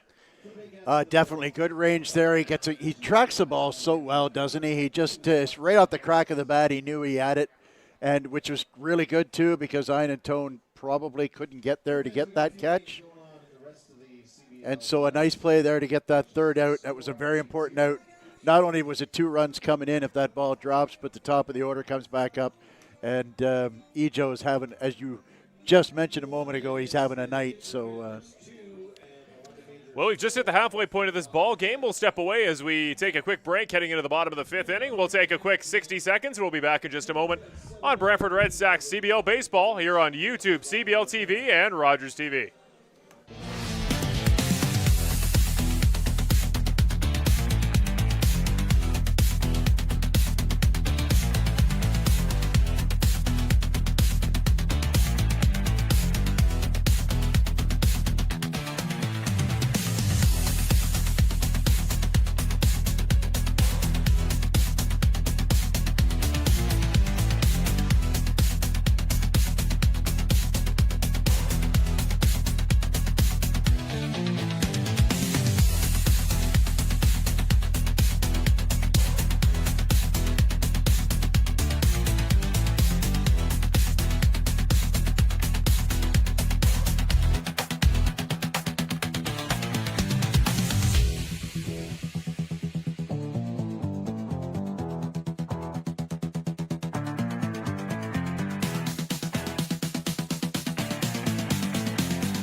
Welcome back to Brantford Red Sox baseball right here on YouTube, Rogers TV, and CBL TV. Welcoming you back for a great Friday night of action here at Arnold Anderson Stadium. The visiting Barrie Baycats lead your Brantford Red Sox 7-2 as we get ready for the bottom of the fifth inning. We're one of a couple games around the CBL tonight. We got the London Majors leading Kitchener. That game at Labatt Park in London. The Majors are up 4-2 as we speak in that contest. Then it's the Hamilton Cardinals against the struggling Toronto Maple Leafs at Hamilton. Hamilton crushing that team so far, 7-0 at this point in the ball game. Hamilton's a dangerous team. They've got so much good pitching, and they hit home runs. They're not like Barrie. Ball struck. Very first pitch he sees. Jacob Cantor. He and Andrew Savage. What a start to 2026 for those two gentlemen. Cantor on base for the third time in 3 attempts. Well, I'm not sure I've seen a hitter have this kind of comfort zone with Frank Garces. Frank's been an ace in this league for many years now, and Cantor is everything. Every time Frank throws him a strike, Cantor rips him. Seems like it anyways. Here's Einentone. Lets that one go by. He swung at the first pitch he saw on the first 2 at-bats. He'll take that one for ball 1 this time. Yeah, there's no shortage of tape on Frank Garces as they're going back to the major leagues. If Cantor did his homework, may help him understand what he's seeing. That one's going to be ball 2. Well, I tell you what, they can get a couple of runs here. They can make this game real interesting. There's still a lot of big arms out there in the bullpen for Brantford. This is again on the far side. Garces has had that spot all day on the slider away from lefties. Right now, he just can't find it. Einentone packing his patience here. He's up 3-0. Keeping in mind, he swung at the first pitch each of the last 2 at-bats. Right. This feels like a big adjustment back the other way. Watches that one go by. Called strike 1. This is a very interesting pitch here. Now, he's probably sitting fastball. Frank will not likely give him something straight here. He'll probably be moving. There's ball 4. He just stuck to the simple old fastball. He just missed his spot on the outside. Nice take there by Einentone for the walk. Not only is that it's a great take, not just to lay off a pitch that he probably can't hit. Recognizing the situation, 7-2 in the 5th, runner on, nobody out, 3-1 pitch. It's a green light special if it's in your zone. He reduced his zone probably to the size of a dinner plate, and it didn't get it, and he laid off it, and it paid off for him. That one in for strike 1, Einentone. That was his second walk of his tenure in the Canadian Baseball League. Yeah, we don't anticipate too many walks out of Einentone this season. He trusts his bat. He definitely is a see-ball, hit-ball kind of player. Brody Black now up. That one struck foul. Brody Black's a guy that, we talked a little bit about Paulos. We talked about Ortega having to find his form. Brody Black's a guy as well, hitting 172 on the new season. He was one of those, not just a threat with the bat for batting average. He was, back and forth with league leader Chris Ortega in RBIs last year. When he connects with the baseball, he really, really mashes. I want to see what he's got here with 2 on base. He's still driving in runs. Like, his batting average is not good, but if you look, I think he's 2nd or 3rd on the team in runs batted in, so he's still producing. I don't know if he's producing at a batting in the 3-hole kind of level, but he's certainly driving runs in, and there's certainly an opportunity right here. He can hit the ball the other way. They're going to come back inside on him here. 1-2. Nice pitch there. You called that one to a T. Strikeout looking there on Brody Black. That's his 2nd of the day. That's only the 3rd overall today. Garces, not a ton of swinging miss stuff, but he hasn't needed it to be effective. Well, you look at veterans like him, like Arias, like Owen Boone. They don't get the big strikeouts like they used to get. They just pitch. You know what I mean? And that sounds like a silly word to use for a pitcher, but there's pitchers and there's throwers. When you're young, you're a thrower. But when you get older and you don't have that same velo, maybe you don't have the same bite, you have to become a pitcher. Here's Tim Holick up again. Lets that one go by for ball 1. He's singled in both his appearances today, starting off with a strong 2 for 2. Chris Ortega now on deck. If Holick can get on to load the bases, talk about a big spot for 21. He's got to get there first. Here's the 1-0. Ooh, Weird Boy, he went sound at there. that one, didn't he? He did. A heck of a swing. I think it sounded like it caught piece of the bat, piece of the glove. Just a foul tip, yep. Yeah. Shaved it off the edge of the baseball there for 1-1. Pretty neutral defensive alignment here. It is critical to score at least one, hopefully two here, and get back in this game. 1-1. Give it to him on the bottom corner. 1-2. Wow, what a pitch that was, man. It's a sinker that just caught right at the hole of the knees, the hollow of the knees there. A pitch that you're not going to hammer at 1-1 because you know you're going to pound it into the dirt and hit into a double play. That was a great pitch. Huge 1-2 here with runners on. Expect Timmy Ballgame to swing for the fences here.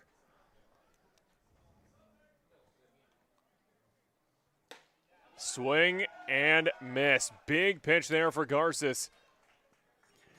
Well, and what a sequence that was, because he went and he was at a 1-1 count, throws that sinker to the hollow of the knees and gets up, and then comes back with gas up at the belt that is too high to hit and too low to lay off of. That is what I mean by the term pitching. Just a fantastic job there, and that's why Frank Garces has been an ace in this league for some time. 2 runners on, nobody out, and strikes out the next 2 hitters. Analytics say third time through the order should be the one you struggle with most. Seemingly, it's where Garces is starting to find his strikeouts. That one put in play. Struck right at the shortstop. Just going to toss it to second. They'll take the easy clean out there to retire the half inning. That was a spot that started off hot. Again, Cantor with the single. He's now been on base all 3 times he's come up today. Ian and Tone, the really good walk. But from there, KK and a quick grounder. Yeah, then fizzled out into nothing there. So that's unfortunate. But again, that's why Frank Garces can pitch deep into games. And, he makes those quality pitches. He's like a lot of pitchers that get tougher when there are runners on base. They just seem to execute those pitches when they really need them. They do make mistakes, but generally when they make mistakes, the only time they make mistakes is when the bases are empty. Is it pretty safe to say the more variety, the more, not only the more pitches you have in your arsenal, but the more places you're comfortable throwing those pitches negates the impact of getting more familiar to hitters each time they see you? If you kind of lay traps at the start of the game, you go, okay, my favorite pitch, the pitch I want, let's say you like a slider away against lefties. That's my strikeout pitch. If you use a bunch of it early, you start to build those tendencies, those preconceived notions in the offense, right? You come up a third time, oh, he's taken me out, he's put me in a bad count twice with that strikeout, that slider away. Right. At that point, is that where you start to see more effective pitching on the third count, because they're expecting what you're going to do because they've seen it. If you've got a deeper bag you can pull more out of, can you be a completely different pitcher by the 6th inning versus the first? There are a lot of pitchers, absolutely. There are a lot of pitchers who will just not use a pitch. They may have, you'll see it all the time, where a pitcher might have a slow curveball, but he won't show that to the order until the second or even the third time around, just to put another pitch in your brain and go, well, he never threw that one all night. All of a sudden, I was sitting 1-1, and he threw me this get-me-over curveball that I hadn't seen all night long. So the more you have in the arsenal, the more you get batters thinking about pitches, and you get them guessing. When you get them guessing, then that is not a good way to hit in baseball, is when you're guessing. Leading off the 6th for the Baycats, the center fielder number 7, Kenise Ejo. So we've got Kenise Ejo, top of the order, coming up in the 6th inning. Jordis Ramos back out for his 3rd inning of work. 7-2 for Barrie.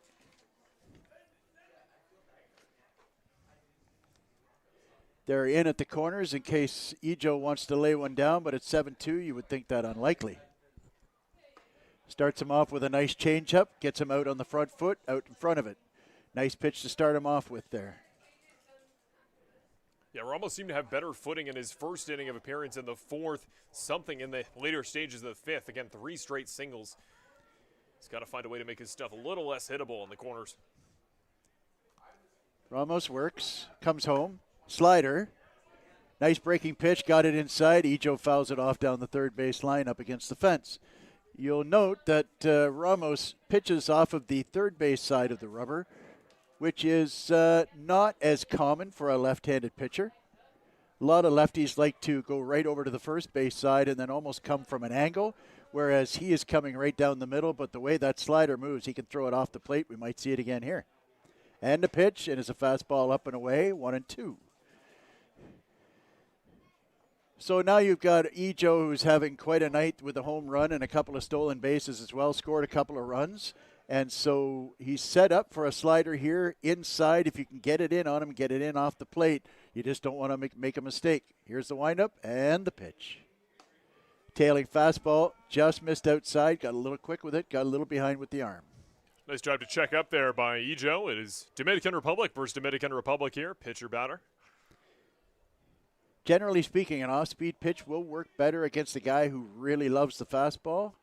We'll see if we get the slider on this pitch. And here's the windup and the pitch. Fastball, really dangerous location. Got away with one there, caught a little bit too much of the plate, but he throws hard and it's a live arm, so Ejo fouled it off, and we'll do 2-2 once again. Sky getting dark here in Brantford. Little bit of clouds. The rain seems to have held off for us. Once again, we appreciate that. Here's the 2-2 pitch. Slider, and fortunate for Ejo, a check swing and almost an excuse me swing, and managed to foul it off down the first base line. Nice hand shown by the first base coach.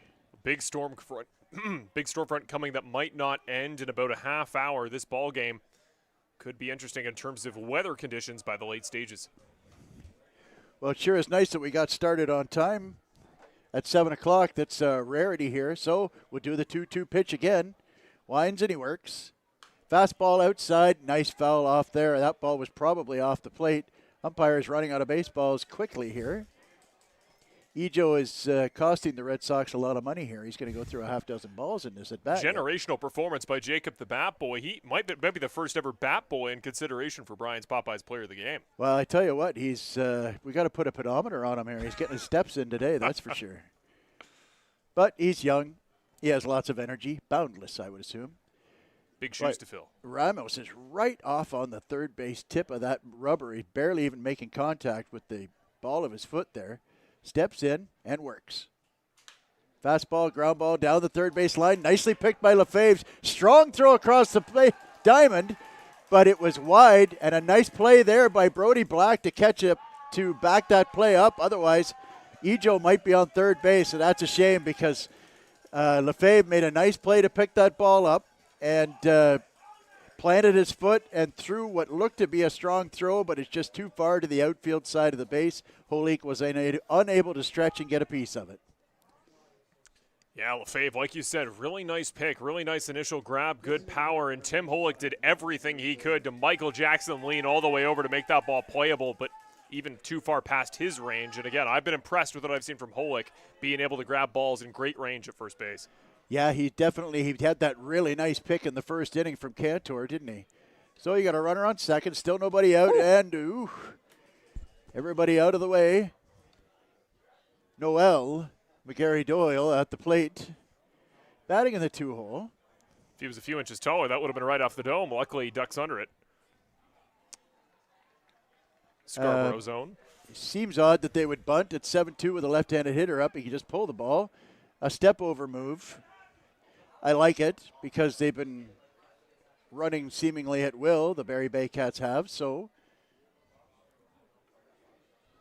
Ejo away from second base. Ramos comes set and comes home. Runner bluffs.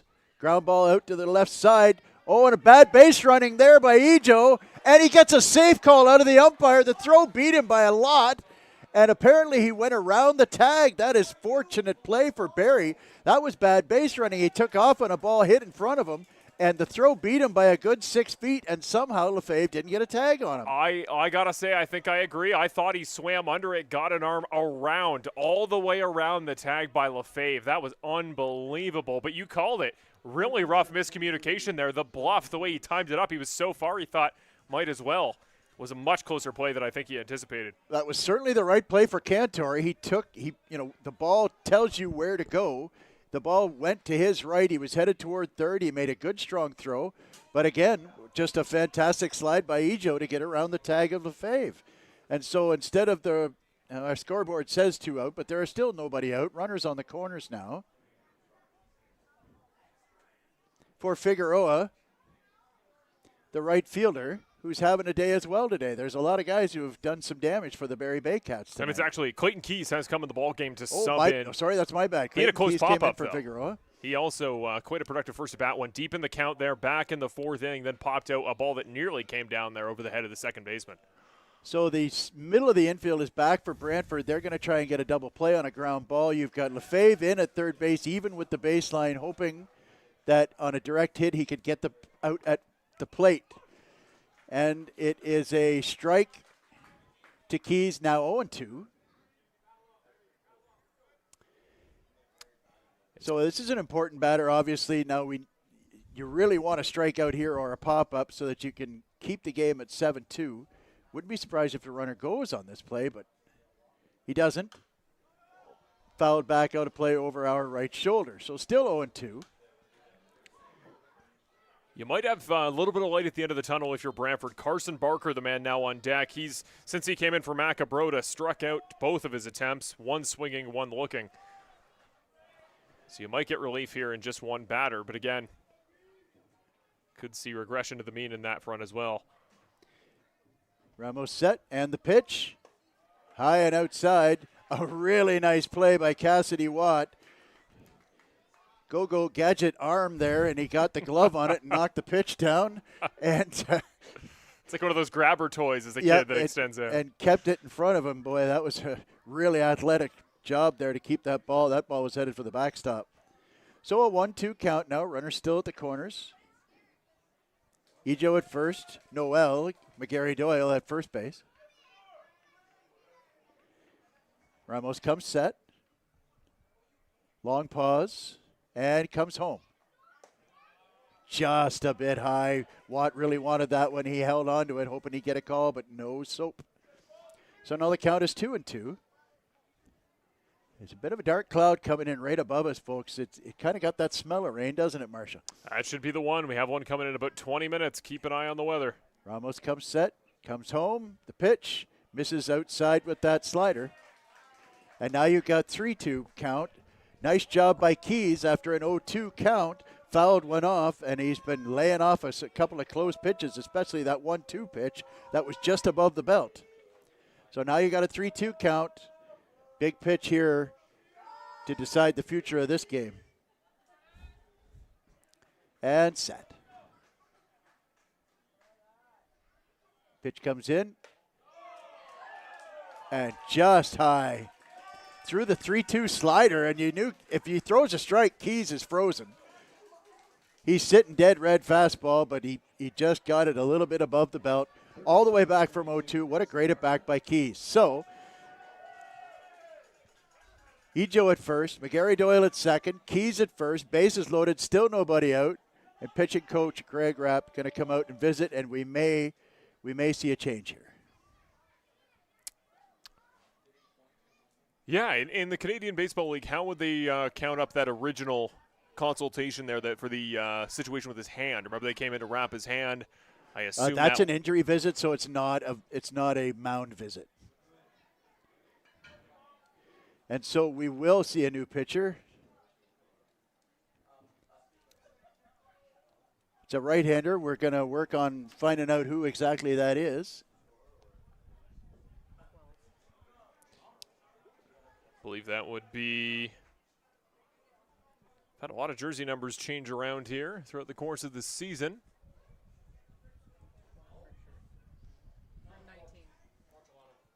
It's going to be Anthony Porcelato coming to the ball game, making his, I believe, third appearance of the season here at Arnold Anderson. Of course, by way of Welland. Defending champion, of course, from a season to go.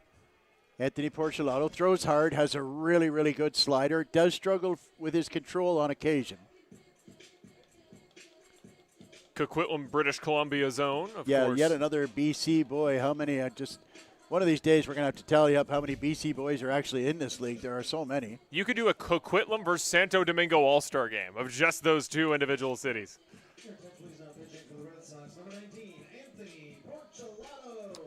Also a former Douglas College Royal.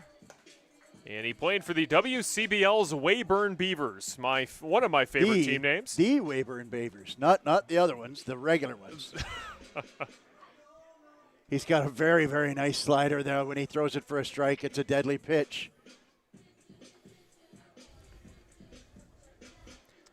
So it's a right-handed pitcher coming in. The first guy he's going to see is a left-handed batter in Barker, who's replaced Machabroda when Machabroda got ejected early on in this game for arguing a call at first base. Kind of reminds me, actually, of back when I was with Kitchener, and Liam Wilson was rarely shy about letting the umpire know his opinion of a call. Having a at first dialogue, base. you could say, yeah. And he got tossed once or twice during the season as well. And you know, in my humble opinion, the first baseman is the only one who truly knows what a play is at first base, because he feels the runner touch and he feels the ball in his glove. So the Brantford Red Sox are going to bring the infield in. They're going to go jailbreak here. They got to come home. They got to knock that runner off at home plate. Sorry. And here comes the first pitch of the game for Porcelado. Goes right to the backstop and scores a run when Ejo comes jogging home. And it's now 8-2 for the Barrie Baycats. Yeah, wild pitch will score the runner on Porcelado's very first of the ball game. Carson Barker here. He's going to be in an interesting position because he's a bigger body. He's a big bat. If he catches the baseball, we'll see what he's got for power profile. But it's going to be interesting because Francisco Hernandez now up behind him. He's done nothing but get on base today. And once he's there, he's a huge speed threat. At least, potentially, Barker could be kind of a cork in the bottle in front of him when it comes to base running. Well, and I do agree with you, although I got a feeling we're going to see a pinch hitter there. I see Daly up with a bat in his hand on deck. So it's a 1-ball, no strike count. Runners up to second and third. 8-2, end the pitch. Fouled off, straight back. Porcelado, as I mentioned, mostly a 2-pitch pitcher, fastball and slider. He does throw a changeup. I had a chat with him. I watched him do a bullpen preseason. And he's got an interesting changeup grip. He had trouble throwing it for strikes. He's made a little adjustment. We'll see how it works. And the 1-1 pitch, nice slider in there for a strike, and it's 1-2. So with nobody out and runners in scoring positions, the infield is still in. So now a big pitch here. We want to get that strikeout. Here comes the pitch. 1-2 and up high for a fastball. Count now level at 2-2. This has been the trouble count all day for the Red Sox. You get to 2 strikes, even with room to play with.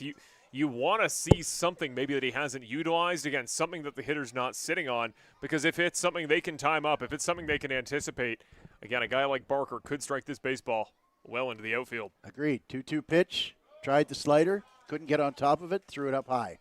Now you got a 3-2 count. And you got to be real careful here, as Marshall mentioned. Make a mistake here, it's going to cost you 2 more runs. You do have a right-handed hitter on deck and a base open at first. 3-2 pitch. And that's hit deep. Out into right field. Brody Black to the fence, and it is gone. Speaking of foreshadowing, Marshall calls it a 3-run home run for Barker. Yeah, I prefer to remain anonymous on that one. It's exactly what you're talking about. You get in a favorable count. You got room to work with. You can't put anything up high over the heart of the plate. Not only is it Carson Barker's first hit of the year, it's his first home run and his first 3 RBIs. And tell you what, how many times have we seen tonight where the Brantford pitchers get 2 strikes on a Barrie hitter and lose him to a hit? That ball was well smote, and it was not a kind of a no-doubter. So 11-2 now, still nobody out. Brandon Daly, 3 at-bats on the young season, 2 hits and a strikeout.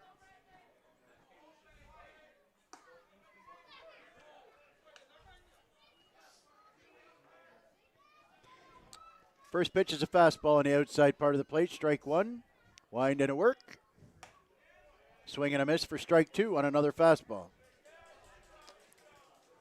Porcelado does have a very good arm, although he has trouble struggling with control sometimes. 0-2 pitch. Ground ball. through the diving glove of Ortega. A great effort there, but unable to come up with it. And a base hit for Daly. That's a shame. Porcelato actually did real well at that at bat. He threw strikes, got ahead of the guy, got a ground ball, but it happened to head into a hole.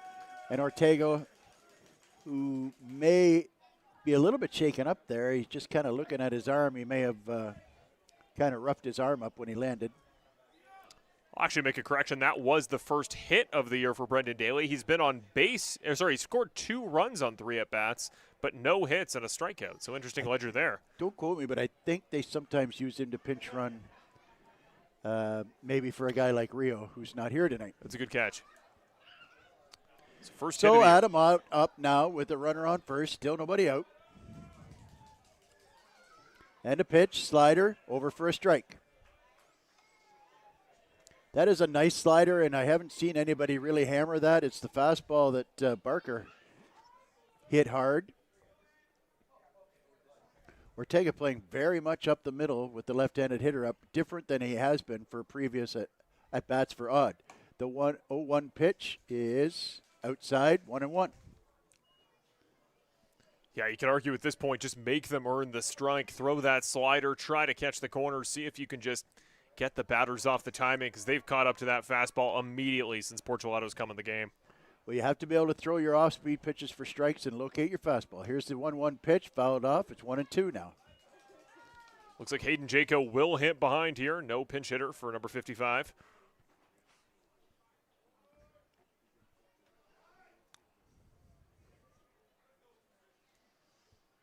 So 1-2 to Odd. Porcelato looking in at the sign. Daly away from first. Very modest lead. Lefebvre sneaking in, almost even with the bag at third. Swing and a miss. Strike 3, and finally Brantford gets the first out of the inning on a strikeout of Adam Odd. Nice pitch there. Good location in on the inner half of the plate. Tied him up, which is almost the identical pitch that they struck him out with earlier on in this game, if memory serves. And so now Juco comes up with one away, and Daly still at first base. Yeah, here is Jaco. Brantford now leads the strikeout battle, 6-5, if nothing else. Porcelato comes set. And the pitch. Slider in the dirt, nicely blocked by Cassidy Watt. 1 ball on the hitter. Jaco is a veteran in this league. He's been a very good player. He is versatile, can play several positions.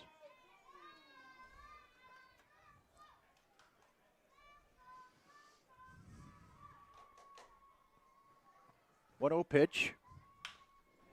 Ground ball, double play ball. Ortega to second, to Cantor, over to first. And a double play. Very nicely turned there by the infield. Good stretch again by Holick. He's making a nice habit of getting those limbs all stretched out.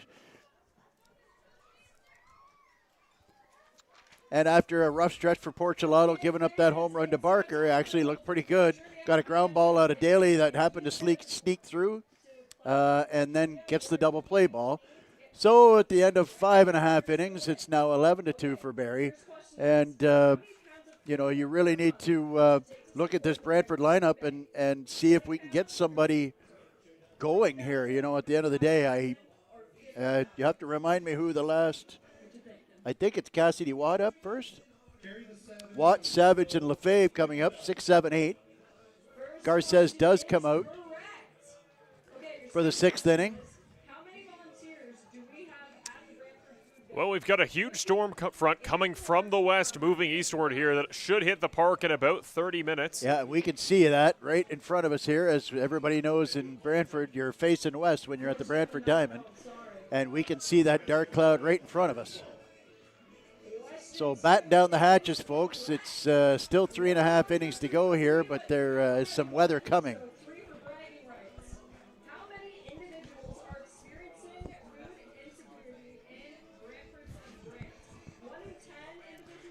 Garces completing that unique warm-up of his. Cyprian waving down to second base, trying to catch somebody to catch his throw down to second.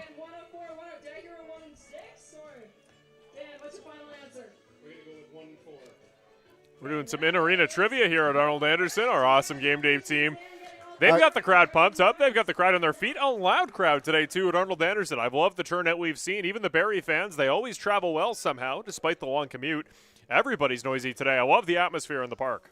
Passionate fan base, those Barrie Baycat fans. I know a few of you are listening. A shout out to all you Barrie fans listening on the stream. We sure appreciate you joining us. I'm Brian Hawley, along with Marshall Crocker and a cast of dozens to bring this production forward to you. At the bottom of the sixth inning starts with the catcher Cassidy Watt.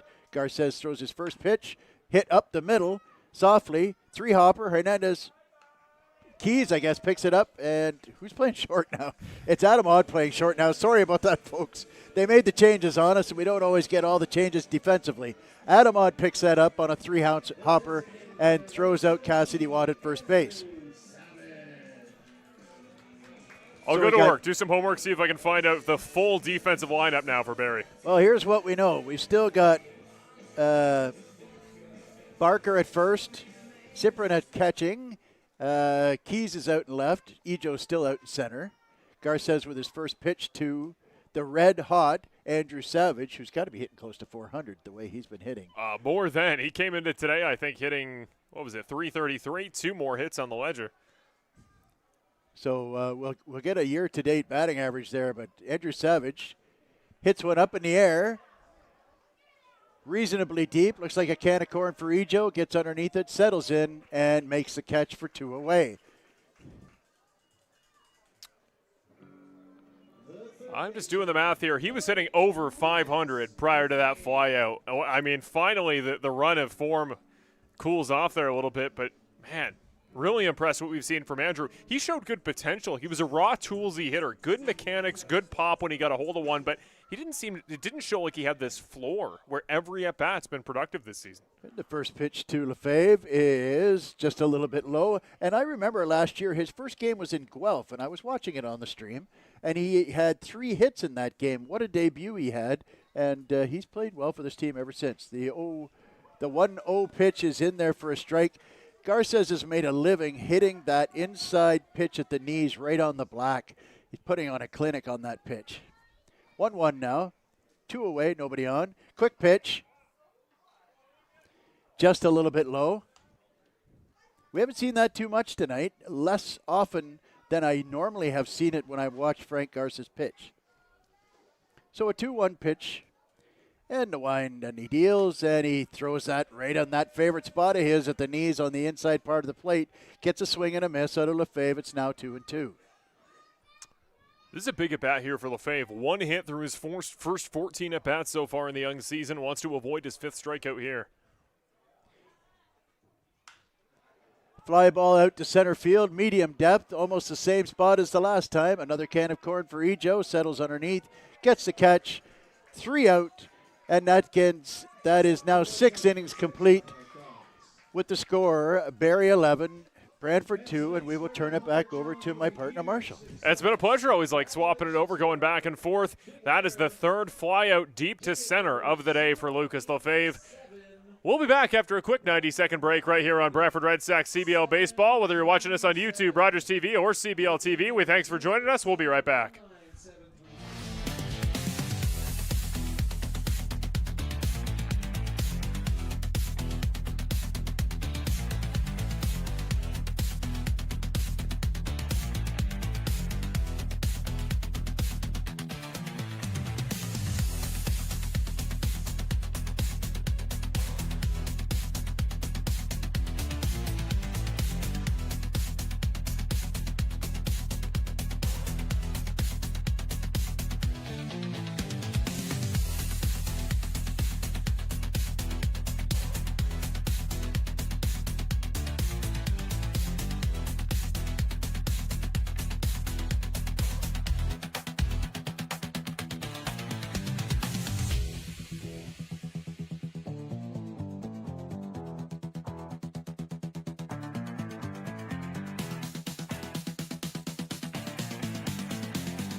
And good timing as you join us back here for Brantford Red Sox CBL Baseball. Whether you're watching us on YouTube, CBL TV, or Rogers TV on the Game of the Week, we thank you for watching. We welcome you back. Top of the 7th inning, the Barrie Baycats lead Brantford 11-2 as we head into the final 3 innings of work.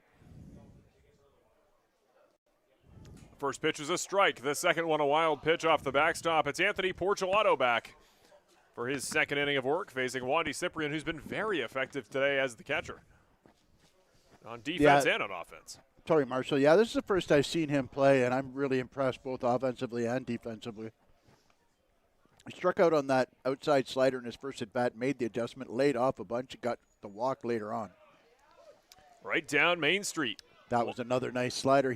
That slider is a really, really good pitch for Anthony. It's just a matter of locating all of his pitches, and he will become an effective pitcher again. He's been an effective pitcher in this league in previous years. 1-2, a little bit too high, evens the count. And even the hammer, like I love his curveball. He's got a lot of just raw, great stuff. It's just, you're absolutely right. The placement and the pitch selection. It's the only thing left to tweak. And, of course, early in the young season, this is only his third appearance. He often pitches a lot at home, it would seem, since joining on with the Red Sox. 2-2. Swing and a miss. Nice K there for Mr. Anthony Porcelato. A little bit worrying to see the throw. The quick throw over there to Holick to go over his head, but he pulled the string a little bit on that when he took something off that pitch, and had Cyprian right out on his front foot. That was an interesting pitch. I assume that was the changeup.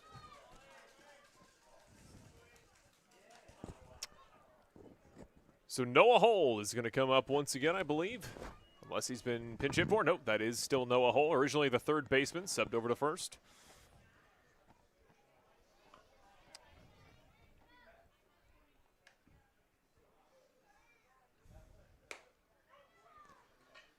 First pitch in up high for ball one. Kinesi Joe on deck. He's waiting his 5th plate appearance of the day. In the 7th inning. Has a chance at 6. McGarry Doyle did 6 yesterday, had a hit in 5 of them. So, well, that was a crazy one yesterday. It's up been in done. Barrie, wasn't it? Yeah, if you continue his form into today, what's that? That's 7 hits and 10 at-bats over a 2-day span. Not bad for number 95. Yep. That's what we call having a weekend. He's probably going to have a year. He, of course, got all-star considerations last season. I'm sure he'll get them again this year. Here's the 2-0 from Porcelato. No call there from the umpire. 3-0, much to the chagrin of some fans here in Brantford. 3-0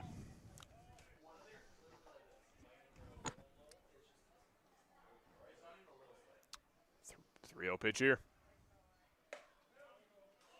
And that's ball 4.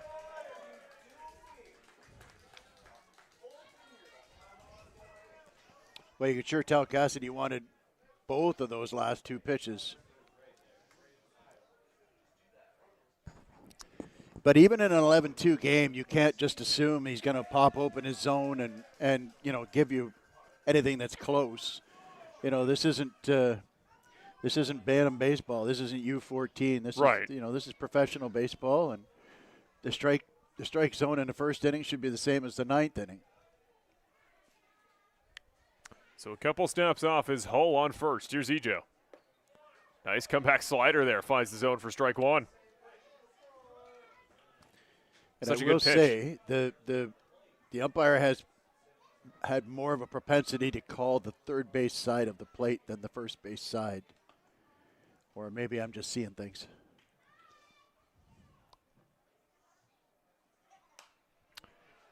Yeah, one fouled off for strike 2. It's an interesting situation. I've noticed it. I think it is something to do with the inside on the batter's hands, especially guys that get close to the plate on both sides. The inside, he seems to have a little bit more open. At the beginning, we were starting to see on the lefties that outside that both pitchers were trying to find, specifically Arias. Yeah, he was definitely trying to find that arm side black and wasn't having any success. But they were getting the inside. That one struck. Straight past the shortstop. Cantor almost gets the glove on it. Nearly a nice play, but it will instead advance the runners. The ball goes by Paulos in center field. Runner will go all the way to third. He thought, maybe I'm going all the way home. He does take the stop sign. Both runners advance. It'll be a single, then an error from Ethan Paulos. Well, I tell you what, you know, I'm not sure how many errors that is, but it has to be 4 or 5. Should be 4 on the day. And not every mistake out there has been an error, if you follow what I'm saying. You know, they just need to tighten up defensively. They've given away a lot of runs tonight. This does not feel like an 11-2 ball game for the amount of hits that Barrie has. They have the big hit from Barker, the 3-run homer, but that 3-run homer was as a result of, you know, things going on out there that was not tight defensively. It was a 4-2 ball game, and they had a double play ball, and they threw that away, and then next thing you know, it's a 7-2 ball game, and so they just I think Brantford's going to be okay, but they really need to tighten up defensively if they want to have some success in this league. I really want to highlight the poise of Cassidy Watt. He's always a guy, he goes up to the mound. This has been a tough one. He's the guy legging out wild pitches. First one into McGarry Doyle, misses low. He's the one that's got to go run for the wild pitches. He's the one that's got to block all these balls. He often takes a lot of punishment, takes a lot of tip balls off the hand, whatever. He's always very composed. He looks very understanding. He has just a good dialogue. He's not somebody who gets visibly frustrated. I love the body language we always see from Cassidy Watt. On nights like this, that almost catches McGarry Doyle in the upper arm. Well, you and I both know Cassidy pretty well. We've had many conversations with him. You've had him on the show. I've had several conversations with him about pitchers prior to the games, and he just loves the game of baseball. He has an absolute passion for the game of baseball, loves his job, loves what he's doing. Slider gets a call there on the far side, 2-1. And his positive nature is one that really helps out there. A true leader. He's not a fire and brimstone kind of leader. He's just a positive energy kind of leader. And, you know, kudos to him going through some tough times these days. Slider comes back again for strike 2. It's becoming Porcelato's signature pitch. It's how he's got himself not only into a lot of good counts, but how he's ended a lot of good counts. The question now is McGarry Doyle sitting on it here on 2-2. Well, that pitch is nasty. You can sit on it all you like. You're probably not going to hammer it. Especially when you sneak a fastball by him like that. And so you see how he was way behind on that fastball. He was thinking the same thing you were. He's sitting slider for sure. So now what you've done is that you've shown him the fastball. You've sped up his bat. And now you can come back and drop that hammer in there and hopefully get it over for a strike. And I think you'll have success with it. At very least, pound it in the dirt and not give up a run. Yeah, there you go. Puts it straight in the dirt. Good velocity, rough placement, full count now to McGarry Doyle. Well, that was the fastball, and the reason I was liking a breaking ball there is that now on 3-2, I don't know if you want to throw that slider or not. He may yet. He has before. I know that tonight he's at least once thrown a 3-2 slider.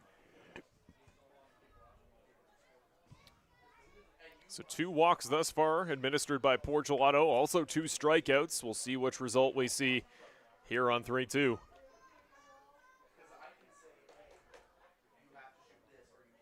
Kicks and deals. Chopped up and down. I'm going to say it is foul. Looked like it almost bounced its way back, but the initial hop was out of play. Good bounce there by Cassidy Watt. He was hoping to try and get out there quickly enough to get that ball fair because he would have gotten it out without giving up a run there, but the spin on the ball sucked it into foul territory. Still noise here from the fans. The home crowd at Arnold Anderson trying to get their side back in it. Trying to get them at least out of the 7th inning. The pitch. Ooh. No call for Porcelato. McGarry Doyle, his first walk of the ball game.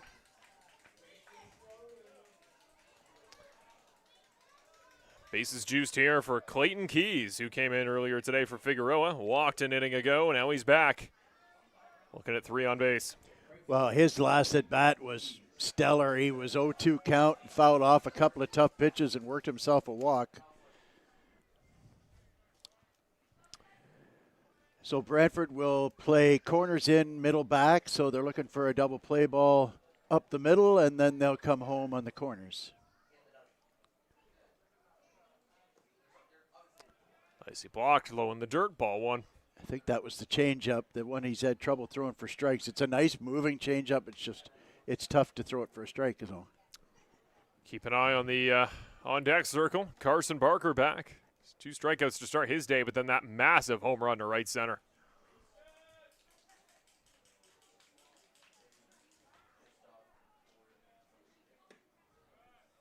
Another miss, this time on the wide side.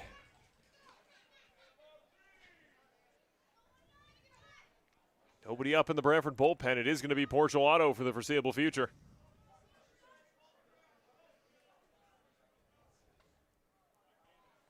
Still more baseball to play this weekend for both these teams.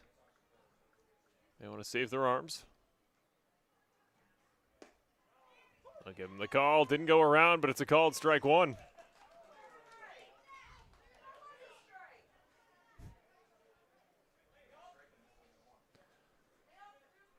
So 2-1, 1 out. Keys didn't like the call. First time we've said that today. Yeah.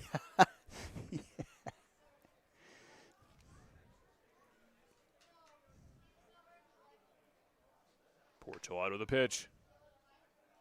Swing and miss there. He's getting the good whiffs. It's just he needs them when he's got 2 strikes on the board already. Here's 2-2 once again. Well, that's a cutter that we haven't seen too much tonight. I know that he has one, but I didn't know he was still throwing it. That was a very nice pitch. It at least gives something else for Keys to think about, right? Absolutely. And to be honest with you, if you can throw that pitch, if you can control that, you can throw it right at his elbow and cut it in for a strike.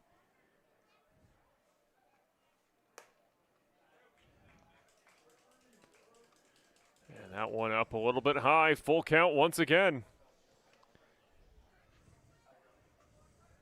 I believe the 3rd time Portuato's been in one. A ball would bring a run home for 12. And it would bring up Barker with the bases juiced. I think I throw a slider here. They give it to him. Strike in the bottom corner of the zone. Keys showing his displeasure.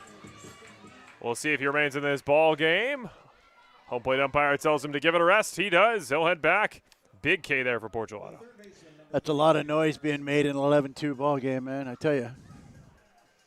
I get that he disagrees with the pitch, but it's certainly not worth getting thrown out at this stage of a game. Yeah, Keys has already come in for Figueroa earlier. Here is Barker. 3-run homer back in the 6th inning.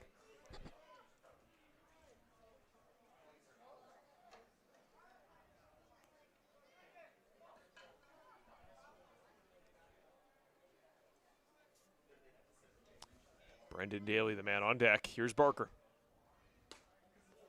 They'll give him that one on the outside.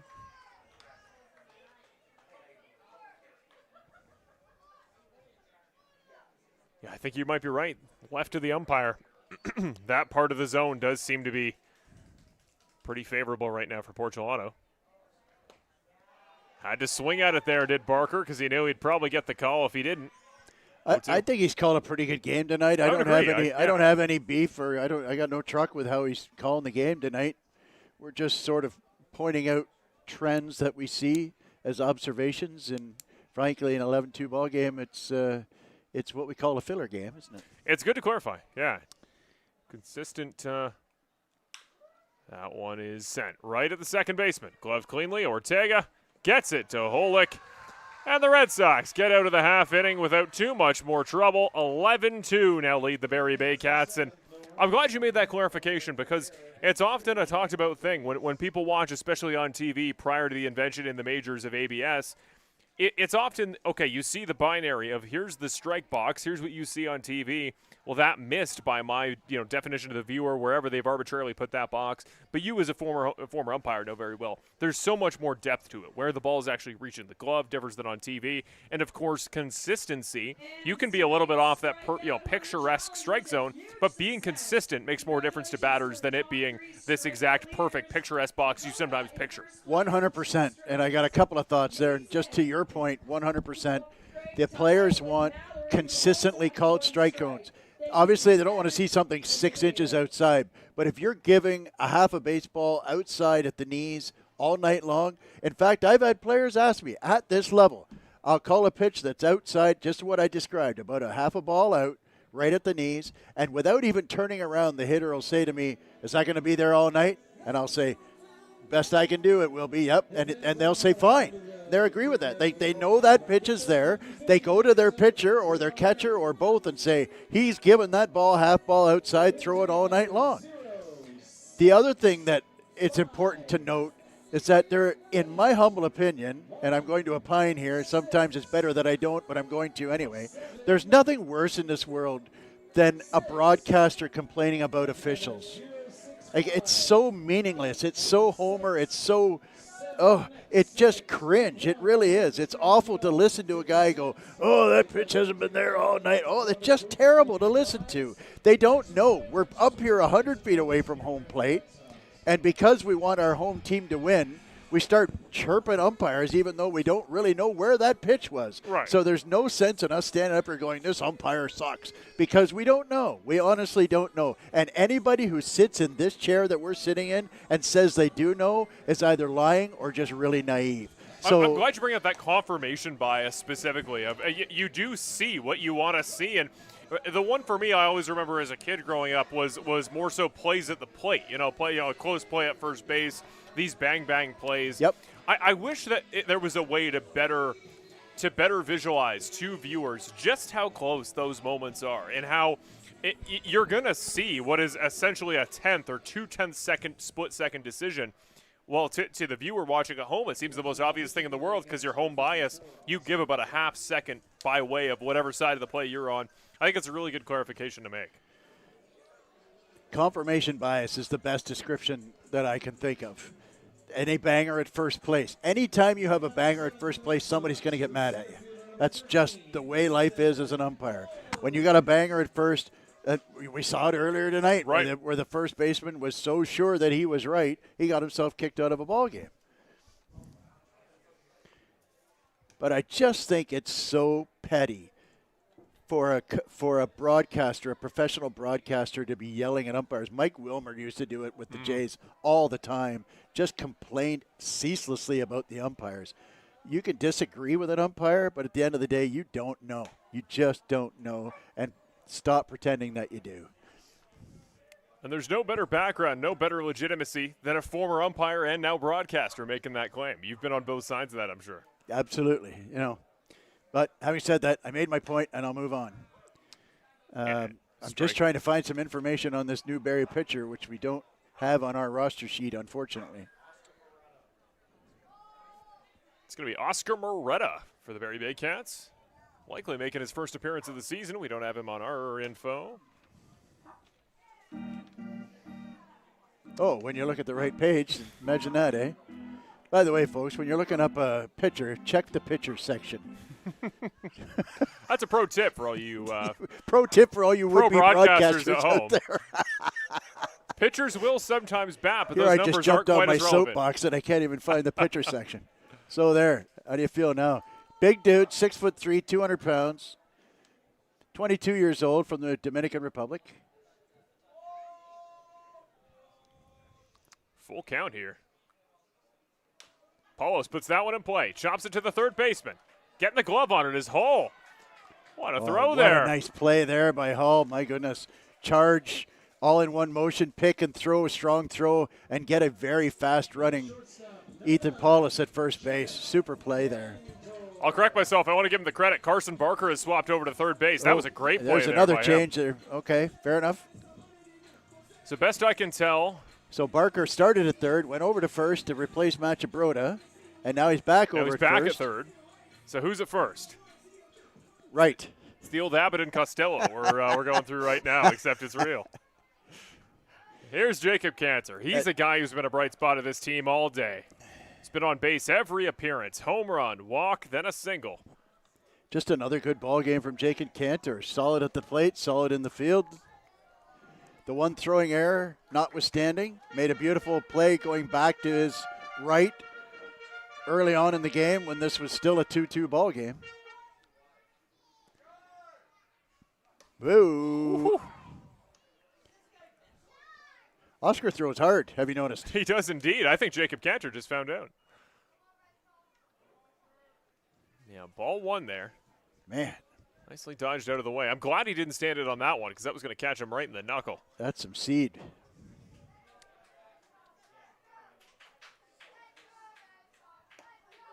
Gets it on the far side away from Cantor. And what a follow-up. You throw probably mid-90s up in his kitchen and then drop a slider on the black on the outside. That's a nice combination of pitching right there. 1-1 count to the Philadelphia, Pennsylvania native.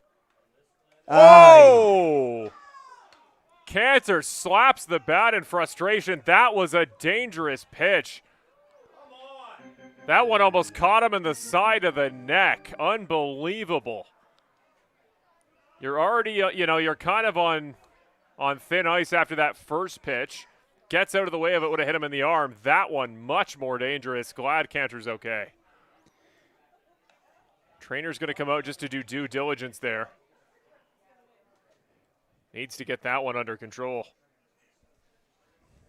They got him on the helmet, thank goodness. Holy mackerel. That was scary. And I'm not inside Jacob Cantor's mind, but I don't think for any second that he thought that Moreta was throwing at him per se. But when you get the first one up in your kitchen and then you get the second one right at your head, it tends to affect your mood. So Cantor now on base for the 4th of 4 times today. What a day for him. Here's Ian Antone.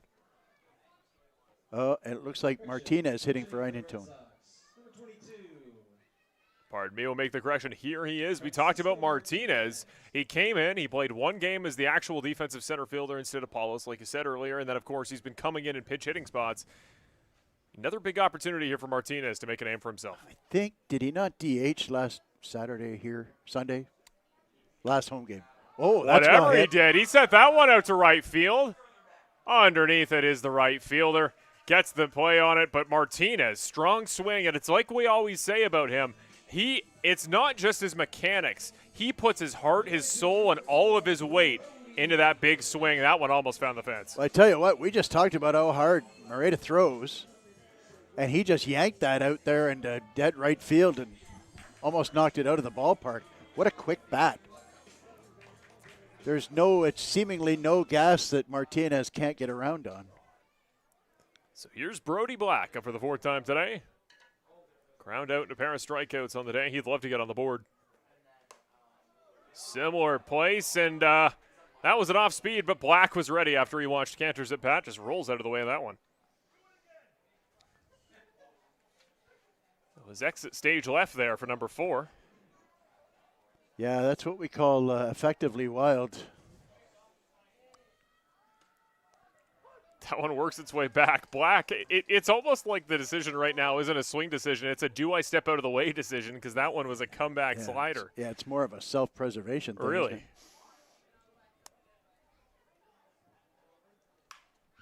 That one fouled off at the first base fence.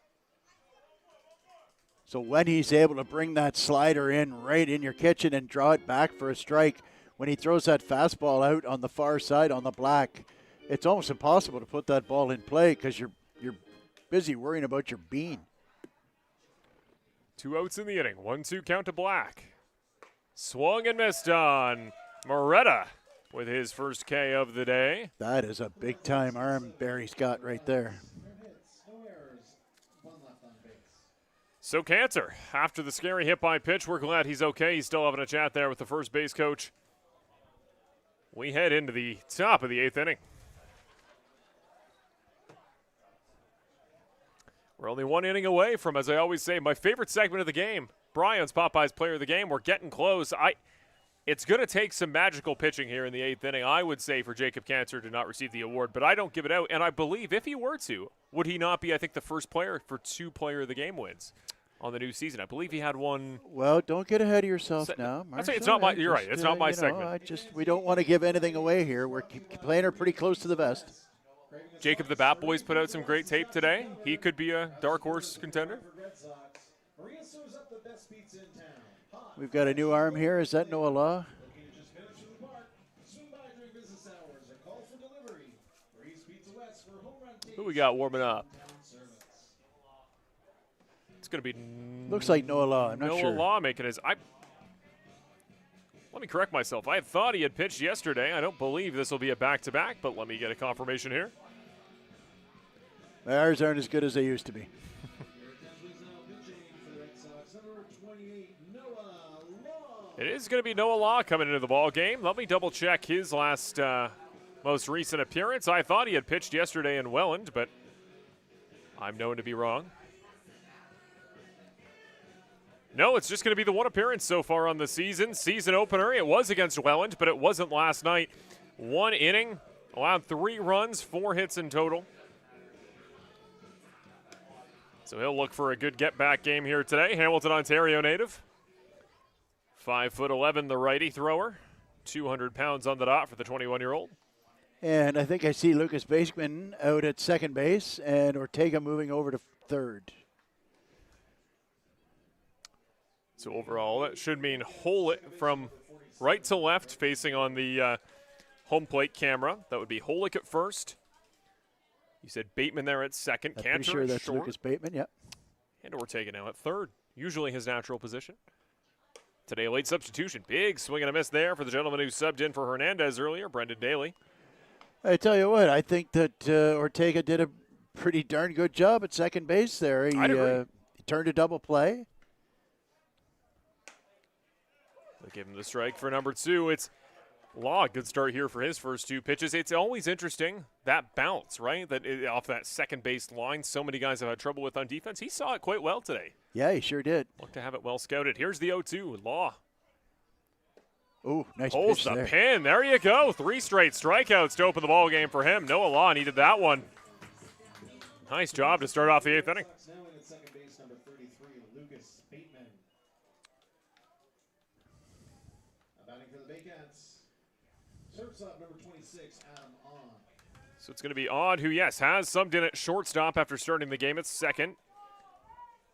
Hayden Jaco will now be pinch hit for, so everything looking different here for Barrie, the 5th time through the offense. Yeah, they're emptying the bench here at 11-2 in the 8th. That ball fouled back. Justin Groves, Peterborough, Ontario's own, 25-year-old righty, now warming up.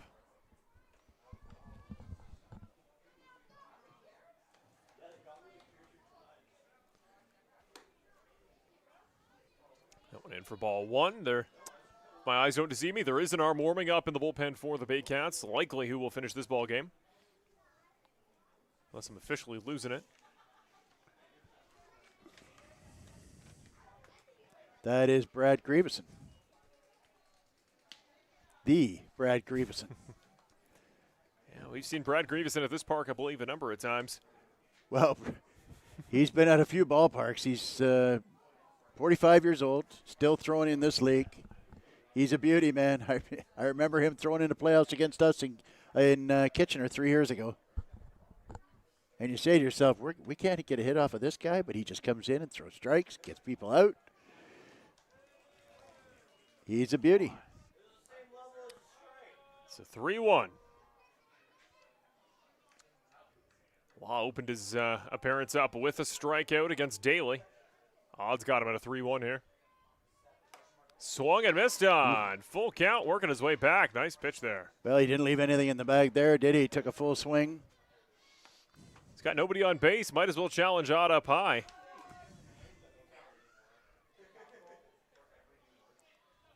What will we see here?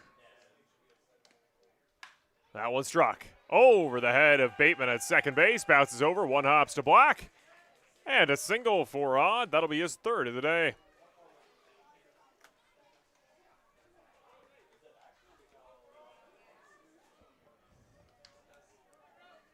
So here is number 34, Mr. Justin Groves.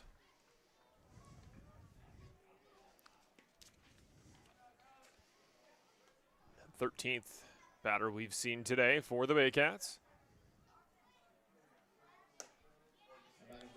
Swings and misses past the first one, strike 1.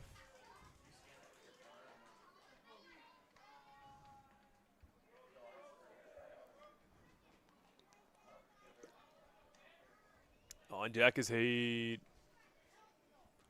Groves pinch hitting for Hayden Jaco. This will be Cyprian up next. He's remained the catcher, at least to this point. No, somebody. We actually may see a pinch hitter. Will hit for Cyprian as well. It's a full-time job keeping up with all the changes. Keep your phone handy. You might be getting called in to pinch hit here in a moment as well. Yeah, nobody wants to see that. I guarantee you. You'd at least have good discipline. You know the plate quite well. Yeah. 1-2 here, the count. Again, this is Justin Groves. That one well struck by Groves. Chops it right at the shortstop. Not much power on it. First out recorded, not the second one. He legs it out there at first base. Nice base run in there by the pinch hitter.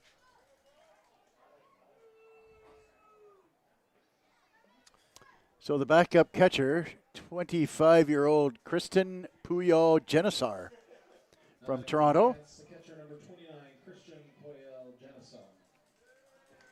A Christmas Eve baby, born on very cool. December the 24th, 2000.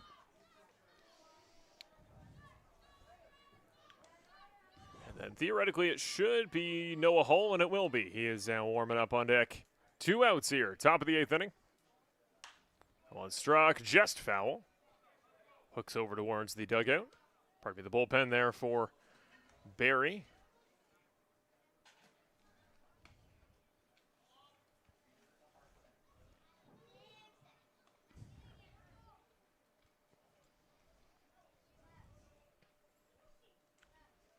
Heads up. Luckily off speed, that one right at the batter. Genesar has only 2 at-bats this season. He's 0 for 2.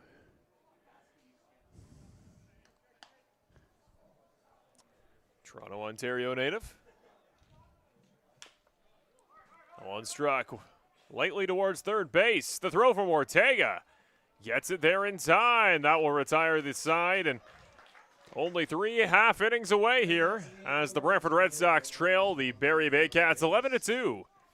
That was a good half inning for Noah Law. Good bounce back. We saw him in the opening game against Welland. They brought him in against the top of the order, and he struggled a little bit. They scored a few runs off him, but, at the end of the day, it's nice to see him come out and throw strikes. He's got a good breaking ball. He throws pretty hard.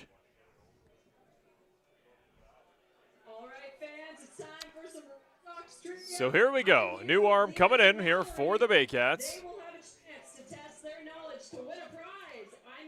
It is Grieveson, 230 pounds, 6'1", from Creemore, Ontario. With the big old beard. You never forget the beard when you see it.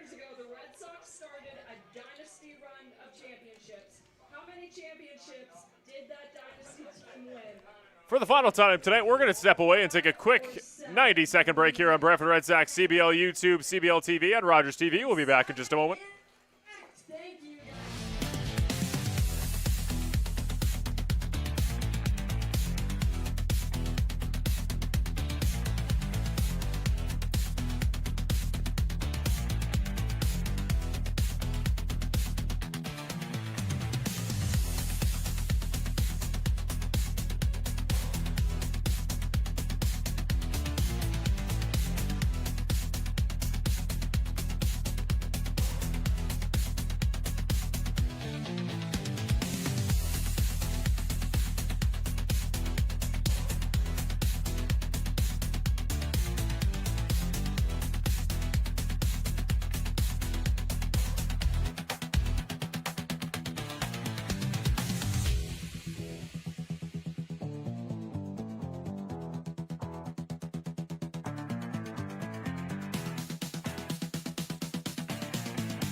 And welcome back to Brantford Red Sox baseball here on a beautiful Friday night of action. Well, it's been beautiful now that the rain's held off. It was expected to come back here as we get to the late stages of this ball game.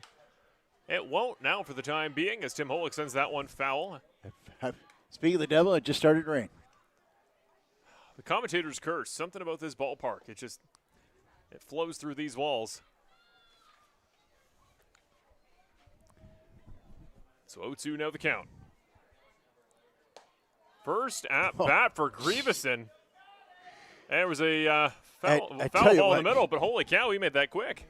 Well, he throws strikes. He fills up the zone. Nothing is straight. He's got a natural cutting action to his fastball.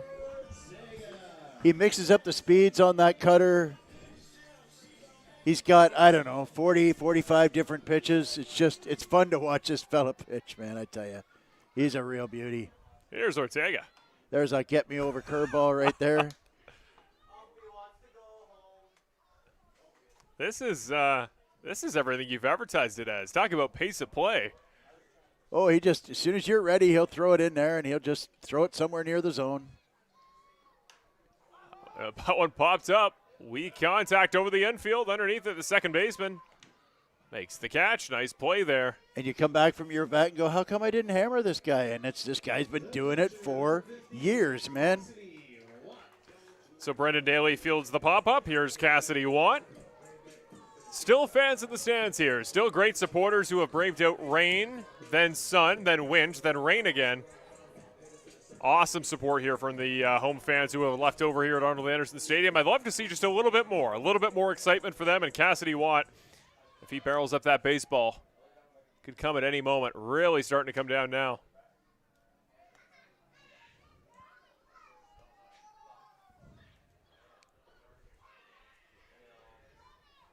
1-0. Grieveson misses the zone. Almost bounces away, throws it back into Grieveson. Yeah, you want another one? Nah, just throw it out here.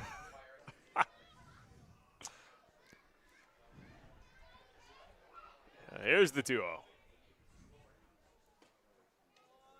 Low of the zone, 3-0. Cassidy Watt, he found himself in this position plenty of times just a week ago. 3-0 count. They give him a strike on the bottom side. 3-1 now.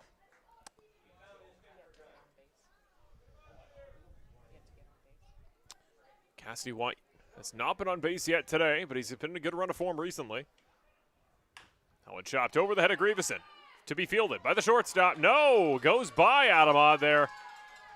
On base for the first time today. I used the reverse commentator's jinx for good. Cassidy Watt. Nice single there. Nice to know you're using your powers for good instead of evil for a change. You've brought the idea up. I don't know why I don't try this more often. Next thing you know, you're going to tell me there's no chance they'll come back here. No chance. Teams don't often make up 10 runs in the Canadian Baseball League. And Andrew Savage now on a one-at-bat hitless streak. We'll see if he snaps that here. Let's just keep it going. See if Savage can break out of this slump That's that right. he's in. It's been a tough 45 minutes since he had his last hit. What foul back. Back at the backstop. We have fun here at Brantford Red Sox baseball. We hope you're all having a great time at home, too. We'll paint a bridge to the road across. We'll tell you who each team is playing in tomorrow night's action in a few moments. Here's Grieveson facing Savage. Savage sends that one foul. Heads up trucks in the parking lot. Ooh, just missed.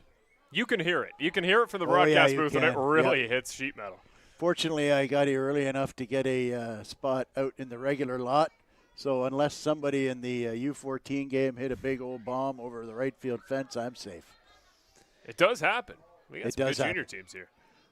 That one struck. Oh, goes fair. Wow. Nice bounce over the head of Hull there at first base. Around they come. Savage thought about laying out the double. He holds up. But all the way around to third base goes Cassidy Watt. And the reverse curse comes back again. I thought Savage would never get another hit. I'd be honest with you. He went one at bat in a row without a hit there. I thought it was. Ye of little faith to the max there. I love it. Look at the catchers today, eh? Brantford Most teams in any major league don't have one strong offensive catcher. We appear to have two. Great day for both these gentlemen. And Andrew Savage, this is just getting ridiculous. 9 hits and 16 at-bats this season.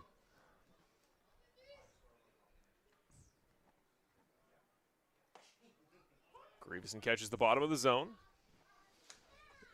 Lucas Bateman has had a bit of a tough start to his season. It'd be nice to see him barrel something up here, even if he doesn't get a hit, just hit something hard. Hit the ball hard somewhere.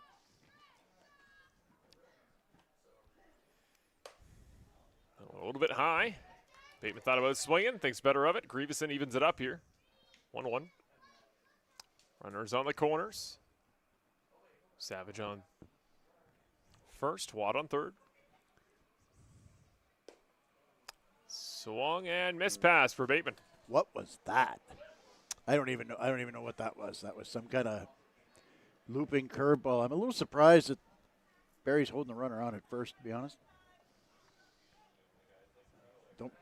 Don't imagine he's going anywhere, especially with 2 out. A ball popped up and fouling over. Remember, fans who grab a foul ball that want to exchange it for a snack, they can exchange it for a bag of chips.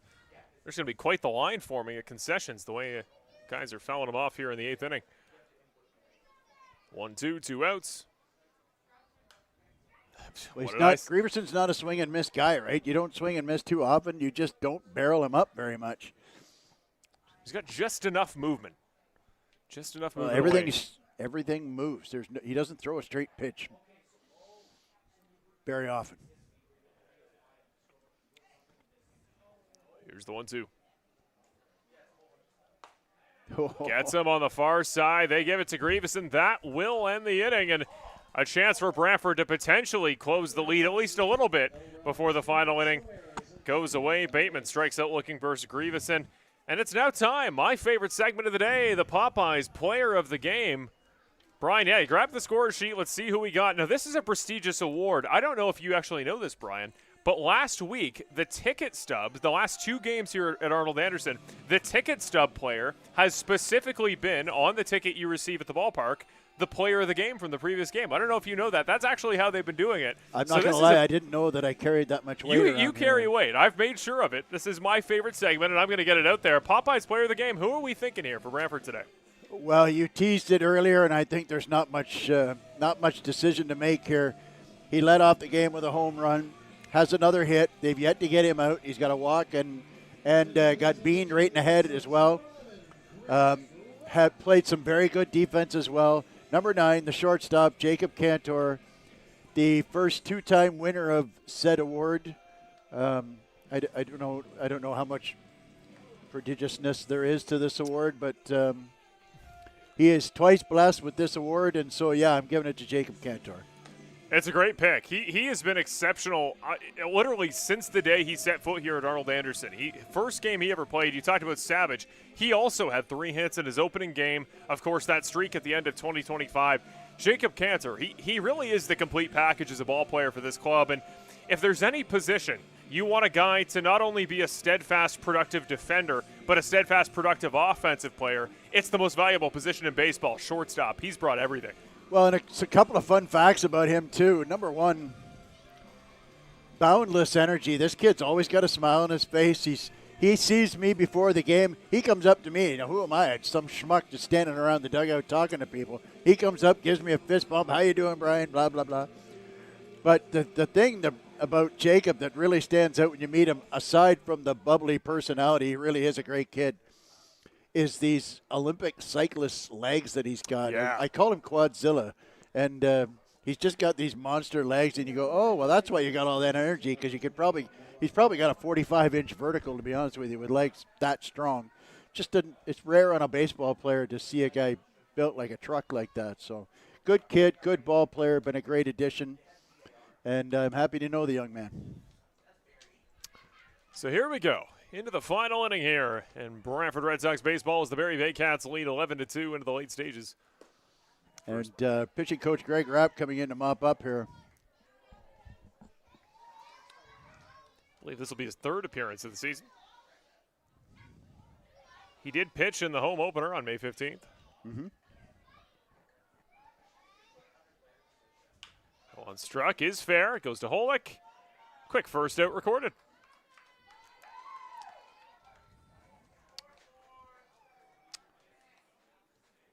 Quick first out right there at. Center fielder number 7, Kenise Ejo. One alone. I'm trying to see, keeping track where we are. It's Ejo. That was Hall, huh, I think. That was Hall, yeah. Bottom of the order, Noah Hall. This will be Ejo unless he's been pinch hit for. He is not. That is the number 7. And then a new pinch hitter, number 45, coming in for the Baycats to replace McGarry Doyle. 6th at bat of the ball game. That one struck right at the second baseman.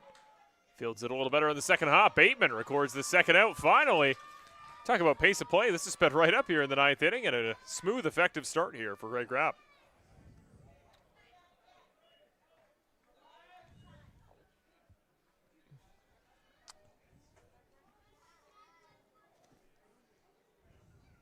Batting for the Baycats, number 45, Braden Pacala. So Braden Pacala going to come up today for his first appearance. So it'll be his first appearance of the season. We don't have him on our registered stat sheet. He's actually listed as a pitcher, believe it or not. Why not? Give him a shot, the 22-year-old. Sudbury native. Probably a big fan of Shoresy, I'm guessing. Safe to say. This is off the wide side. 1-1 now. By all accounts, his first AB of the season. There's a bunch of smiles on the faces of the players there, so I think this is a good laugh for the, and I don't think there's any disrespect here. Just getting a pitcher in AB in the 9th inning of an 11-2 ball game is fun. I've done it in the past too, where I gave a kid his first AB in a 9th inning of a game, and the kids, the players love it. They cheer the guy on every pitch, even though it's an 11-2 game. The game becomes secondary where you're just cheering on a guy. He probably had to borrow the hitting gloves, I'm guessing. Up a little bit too high. Could he walk? And you can hear the bench. Look at them right on the fence there. They're having some fun with this one.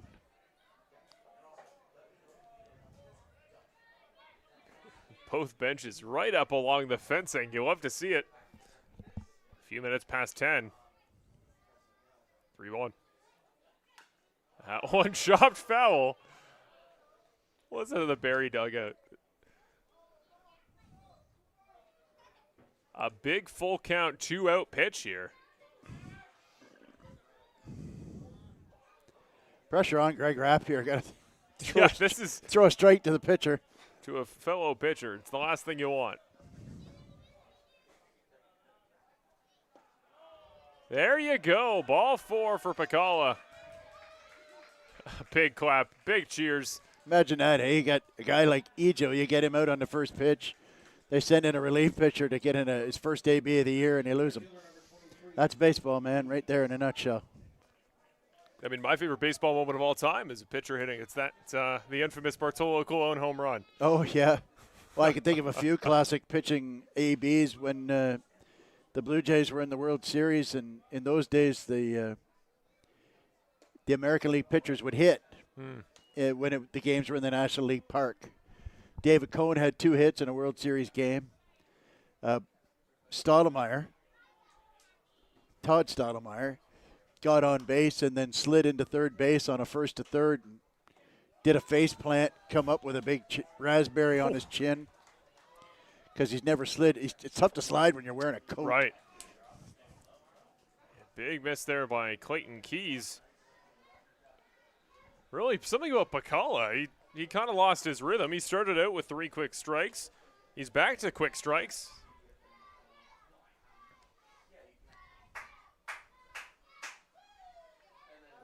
Low and inside. This is the home plate umpire. This stays alive. 1-2 to Keys. Shockingly energetic crowd members here late in the game. You do like to see it, though. Full marks.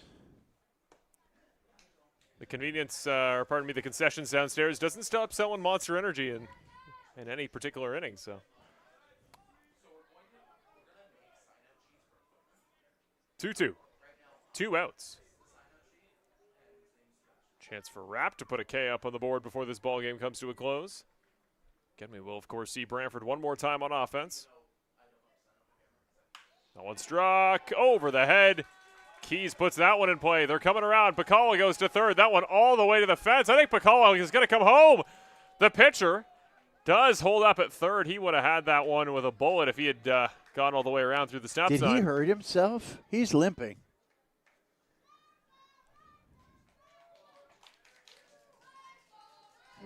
We'll keep an eye. He did check up rather abruptly. Yeah, he did. And really, he should have scored easily. And now maybe he held him up because it was 11-2 in the ninth. Or maybe he come up late. I don't know. He probably should have scored there. Under normal circumstances in a close game, he 100% scores there, or at least tries to. See, he's pointing at the base coach. I think Keys is cheering him. You know, this is a pro league, man. I want to get an RBI there. How come he didn't score? And he's pointing at the third base coach saying, he held me up, dude. So Carson Barker, who, don't forget, 3-run homer back in the 6th inning, his first hit of the year. That one struck right at the second baseman. Bateman, the throw.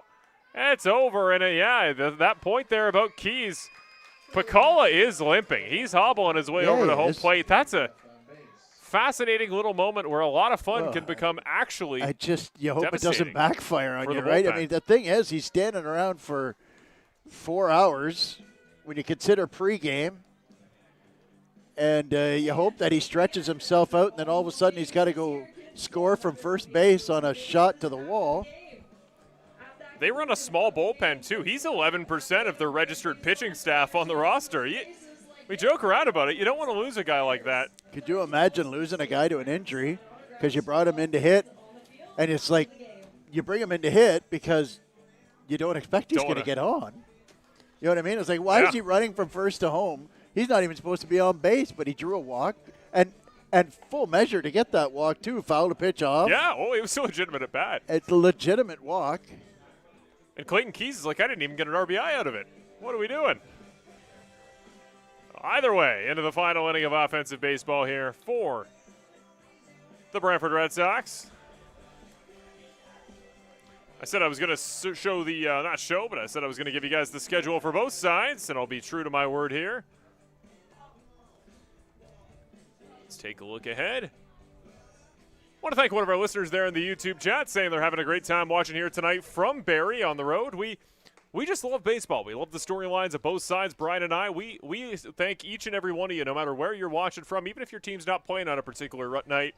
If you love supporting Canadian baseball, if you love supporting the new Canadian Baseball League, we are glad to have you here, and we're always going to give you our best version of the story we possibly can, because Brian and I, we do this job for free. We love what we do, and it doesn't matter the final score. There's plenty of great storylines within, and so much to enjoy here in Canadian baseball. That ball chopped to the second baseman. There's that signature weird hop off the dirt. Made it closer at first base than it should have been. That's the first out of the inning. Yeah, I agree 100%, my man. They bring us out here. And I can't speak for you. I can only speak for myself. But they bring me out here to sit and talk about baseball for 3 hours. Where's my downside to that? I love it. It's a great job. Here's Grieveson. Puts that one in for a strike. I went to look at the schedule ahead. My eyes were caught by something else. Brian, the Hamilton Cardinals currently lead the Toronto Maple Leafs in the 9th inning 23-0. Say again. The Hamilton Cardinals are leading Toronto 23-0. Brian, it could always be worse, as I'm going to go check the schedule for tomorrow. On the back, a hit by pitch there from Grieveson. And guess who? By Jacob Cantor. He's back, ladies and gentlemen. 5 appearances on base here today. Grieveson's a nice guy. He's got a good demeanor about him, so I'm not worried about the moment. If that was Moretta again, I would have been potentially worried about about retaliation there from Cantor. He's had a rough day in terms of getting hit, but he's had a heck of a day offensively. Again, home run, walk, single, hit by pitch, and then another hit by pitch by today's player of the game. And another hit by pitch. And I just want to take this opportunity before we go off air give a shout out to the Barrie fans that watch us, saying some nice stuff about us on the YouTube channel and what have you. We sure appreciate you guys listening in and dealing with our foibles, shall we say. We're just loving bringing the game to you. We wish it was a closer game, but at the end of the day, it's still baseball, and a bad day at the baseball field is still better than a good day at work. Okay, taking a look around the league as we take a look at your schedule. The London Majors, Trent Lenahan hit a home run in that game against Kitchener, so he'll actually tie with the league lead in home runs with Ejo, who, of course, hit his fourth to start today's ball game. 2-0 from Grieveson. On struck, going to go foul. Next game ahead here for the Barrie Baycats. You guys are going to play another barn burner against the Welland Jackfish. You guys continue your road stand. That one's in Welland tomorrow. 6:05 start time at Welland Stadium for that one. Expected pitchers should be Lier versus Vasquez. Of course, the last time the Baycats and the Jackfish matched up, I'm sure you Barrie fans remember 11-10 that contest. That was a barn burner. The Brantford Red Sox are also going to be on the road tomorrow. We're at Fergie Jenkins Field taking on the Chatham-Kent Barnstormers at 7 o'clock. No call on the far side. Grieveson, he's doing his very best to just put stuff in the zone, keep the pace moving. But he missed that one. Martinez, he'd love to do a little bit of something. Somebody on first base. Nobody says he can't still score runs in the bottom of the ninth. Hamilton's got 5 home runs tonight. I was just about to go back and look at the numbers. Toronto has got on the board, ladies and gentlemen. It is now 23-1. The comeback is on. The comeback is on.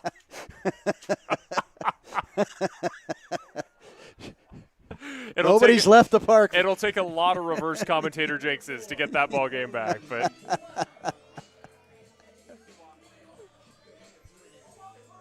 so the walk for Francisco Martinez. We now have 2 on base for the first time in a couple innings.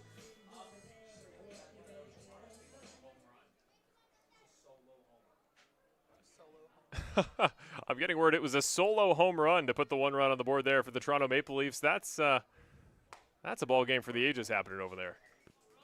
DeBanning, I think, hit it.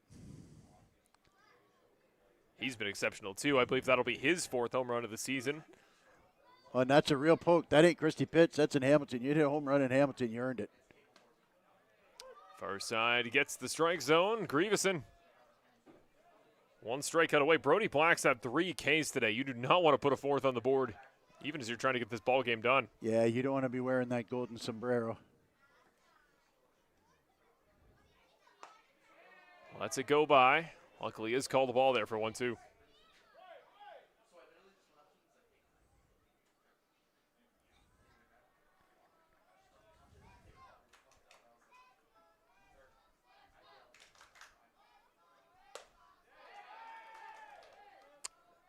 They appeal, no swing. He stays alive. Count's going to go 2-2, much to the chagrin of the Barrie dugout.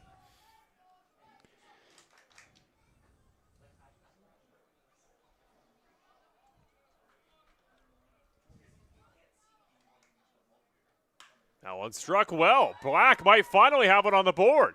Going out to right center. That one hits the top of the fence and bounces out.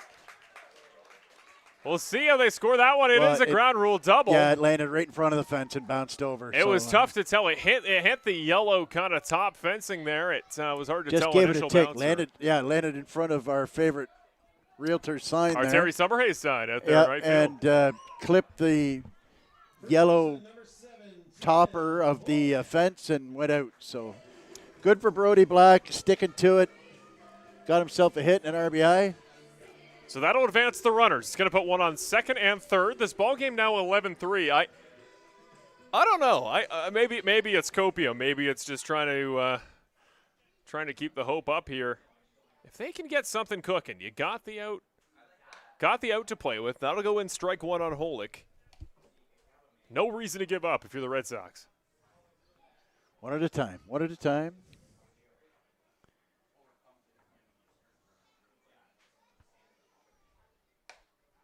Gets another strike there. Good placement by Grieveson.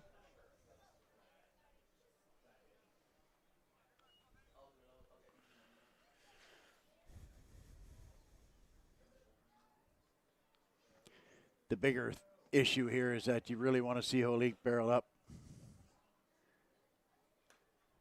One sent back. We'll stay 0-2.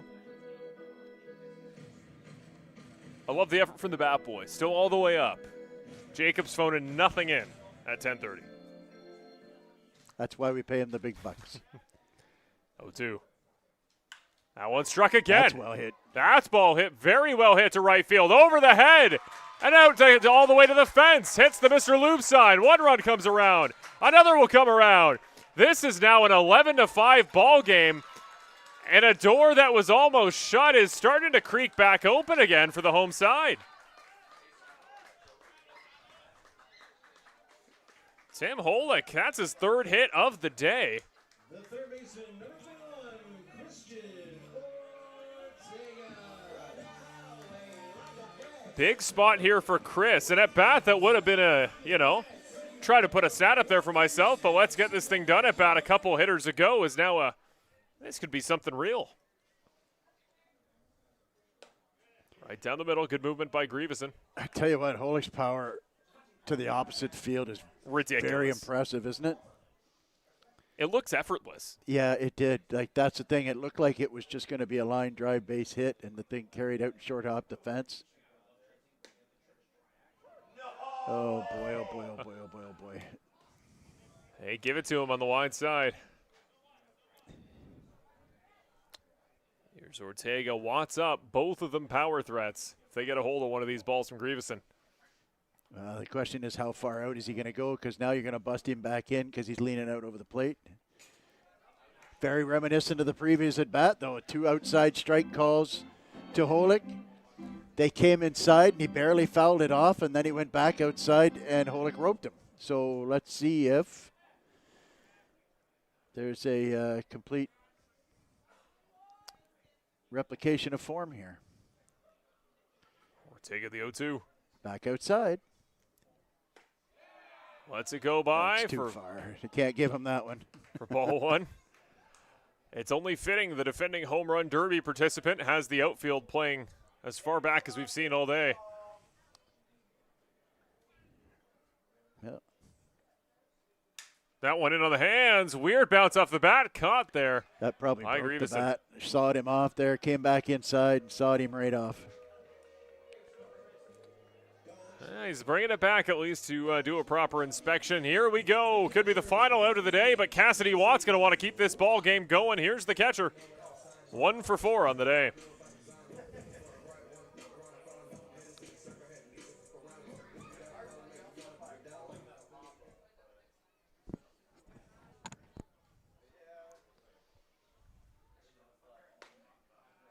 Right down Main Street. Strike 1 from Grieveson. That's the thing about Grieveson. He can throw whatever he needs to throw. He's got all the pitches, all the different locations. Coming back inside here. See if Cassidy can get around on it. Inside, Watt lets it go underneath him. And one thing we know about Cassidy Watt, he has a very good eye at the plate, knows his strike zone, very disciplined hitter.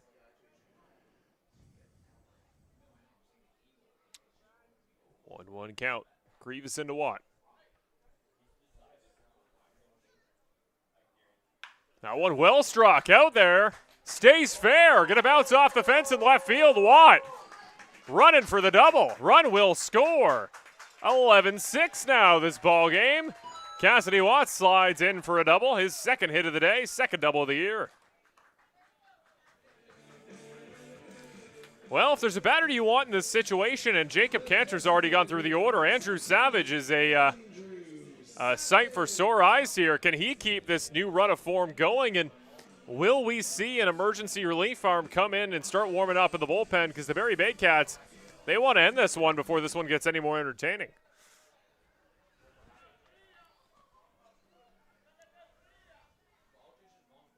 Savage hits that one well. That's going to find the gap as well. Watt, he'll take the stop sign there at third base. Might as well. Thought about running because that one was well wide there of Grieveson, but at this point you're going to need more hits anyway to tie this ball game. Savage, what a day for him too. Savage is a pretty fair description of his day, isn't it? I can't even. I don't have words. He's 10 for 18 on the season. Oh man, alive. That's a realistic free throw percentage, and he's doing it pinch hitting primarily in the Canadian Baseball League. Tell you what, Lucas Bateman comes into the game in the 8th inning. This is second at bat. Struck out looking to end off the 8th inning. He'd love to get one back on the board here in a big spot. Runners on the corners. That one was in for a strike. Bateman probably wishes he had that one back. And if I could just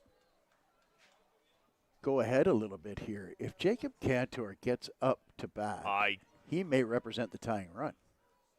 That one struck. Couldn't get down. It's going to be close. The catch. That's a catch. I believe he made it. It was close to tell. It was in the blind spot. They finally end the game, does Ejo. One of the few players to stay in this one all the way through. If that ball got down, Brian, we might have been in for an interesting final stretch here in the bottom of the 9th inning. Well, the Red Sox do a good job to bring it back. 11-6 will be the final score there for the Brantford Red Sox as they lose out to the visiting Barrie Baycats.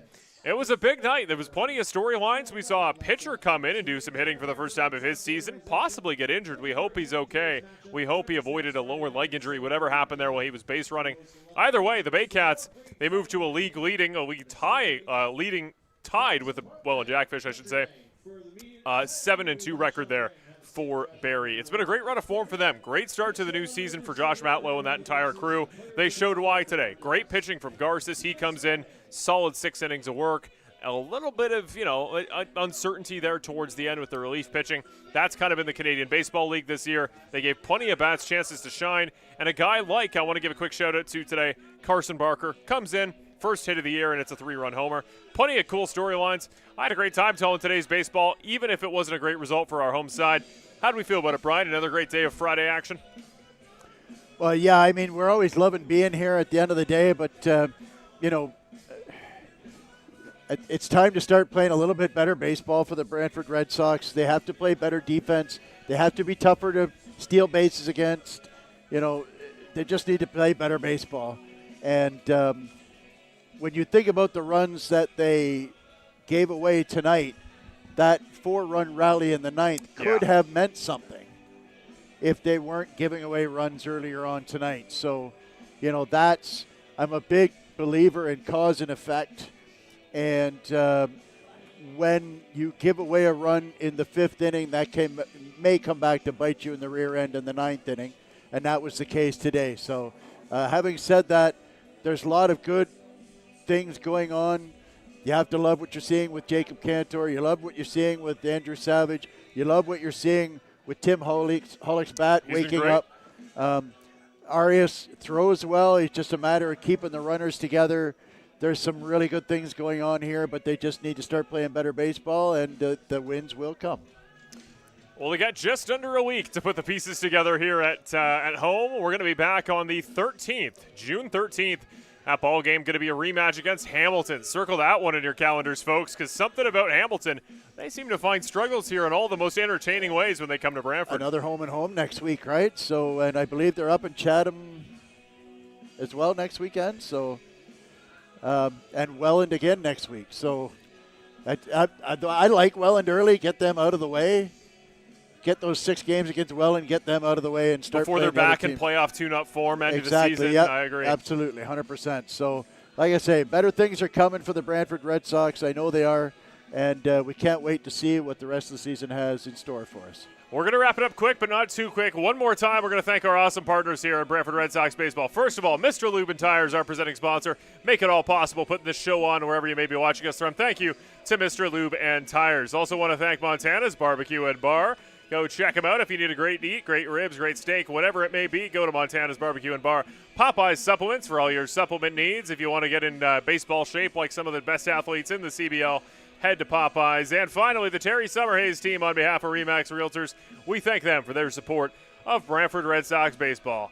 Let's cap this one off. It's been a long Friday night of action. We will see you guys in just over a week's time next Saturday when we play Hamilton. I'm Marshall Crocker, joined alongside Brian Hawley. Thanks to Brandon and our entire team on behalf of the broadcast Serena and everybody that makes this one possible on Friday night, Saturday night, Sunday night, whatever it may be. Tonight, the Barrie Baycats pick up the 11-6 win over the Brantford Red Sox, and we hope you've had a great time. Whether you're watching on CBL TV, YouTube, or Rogers TV for Game of the Week, we say thanks for watching. We'll see you again very soon.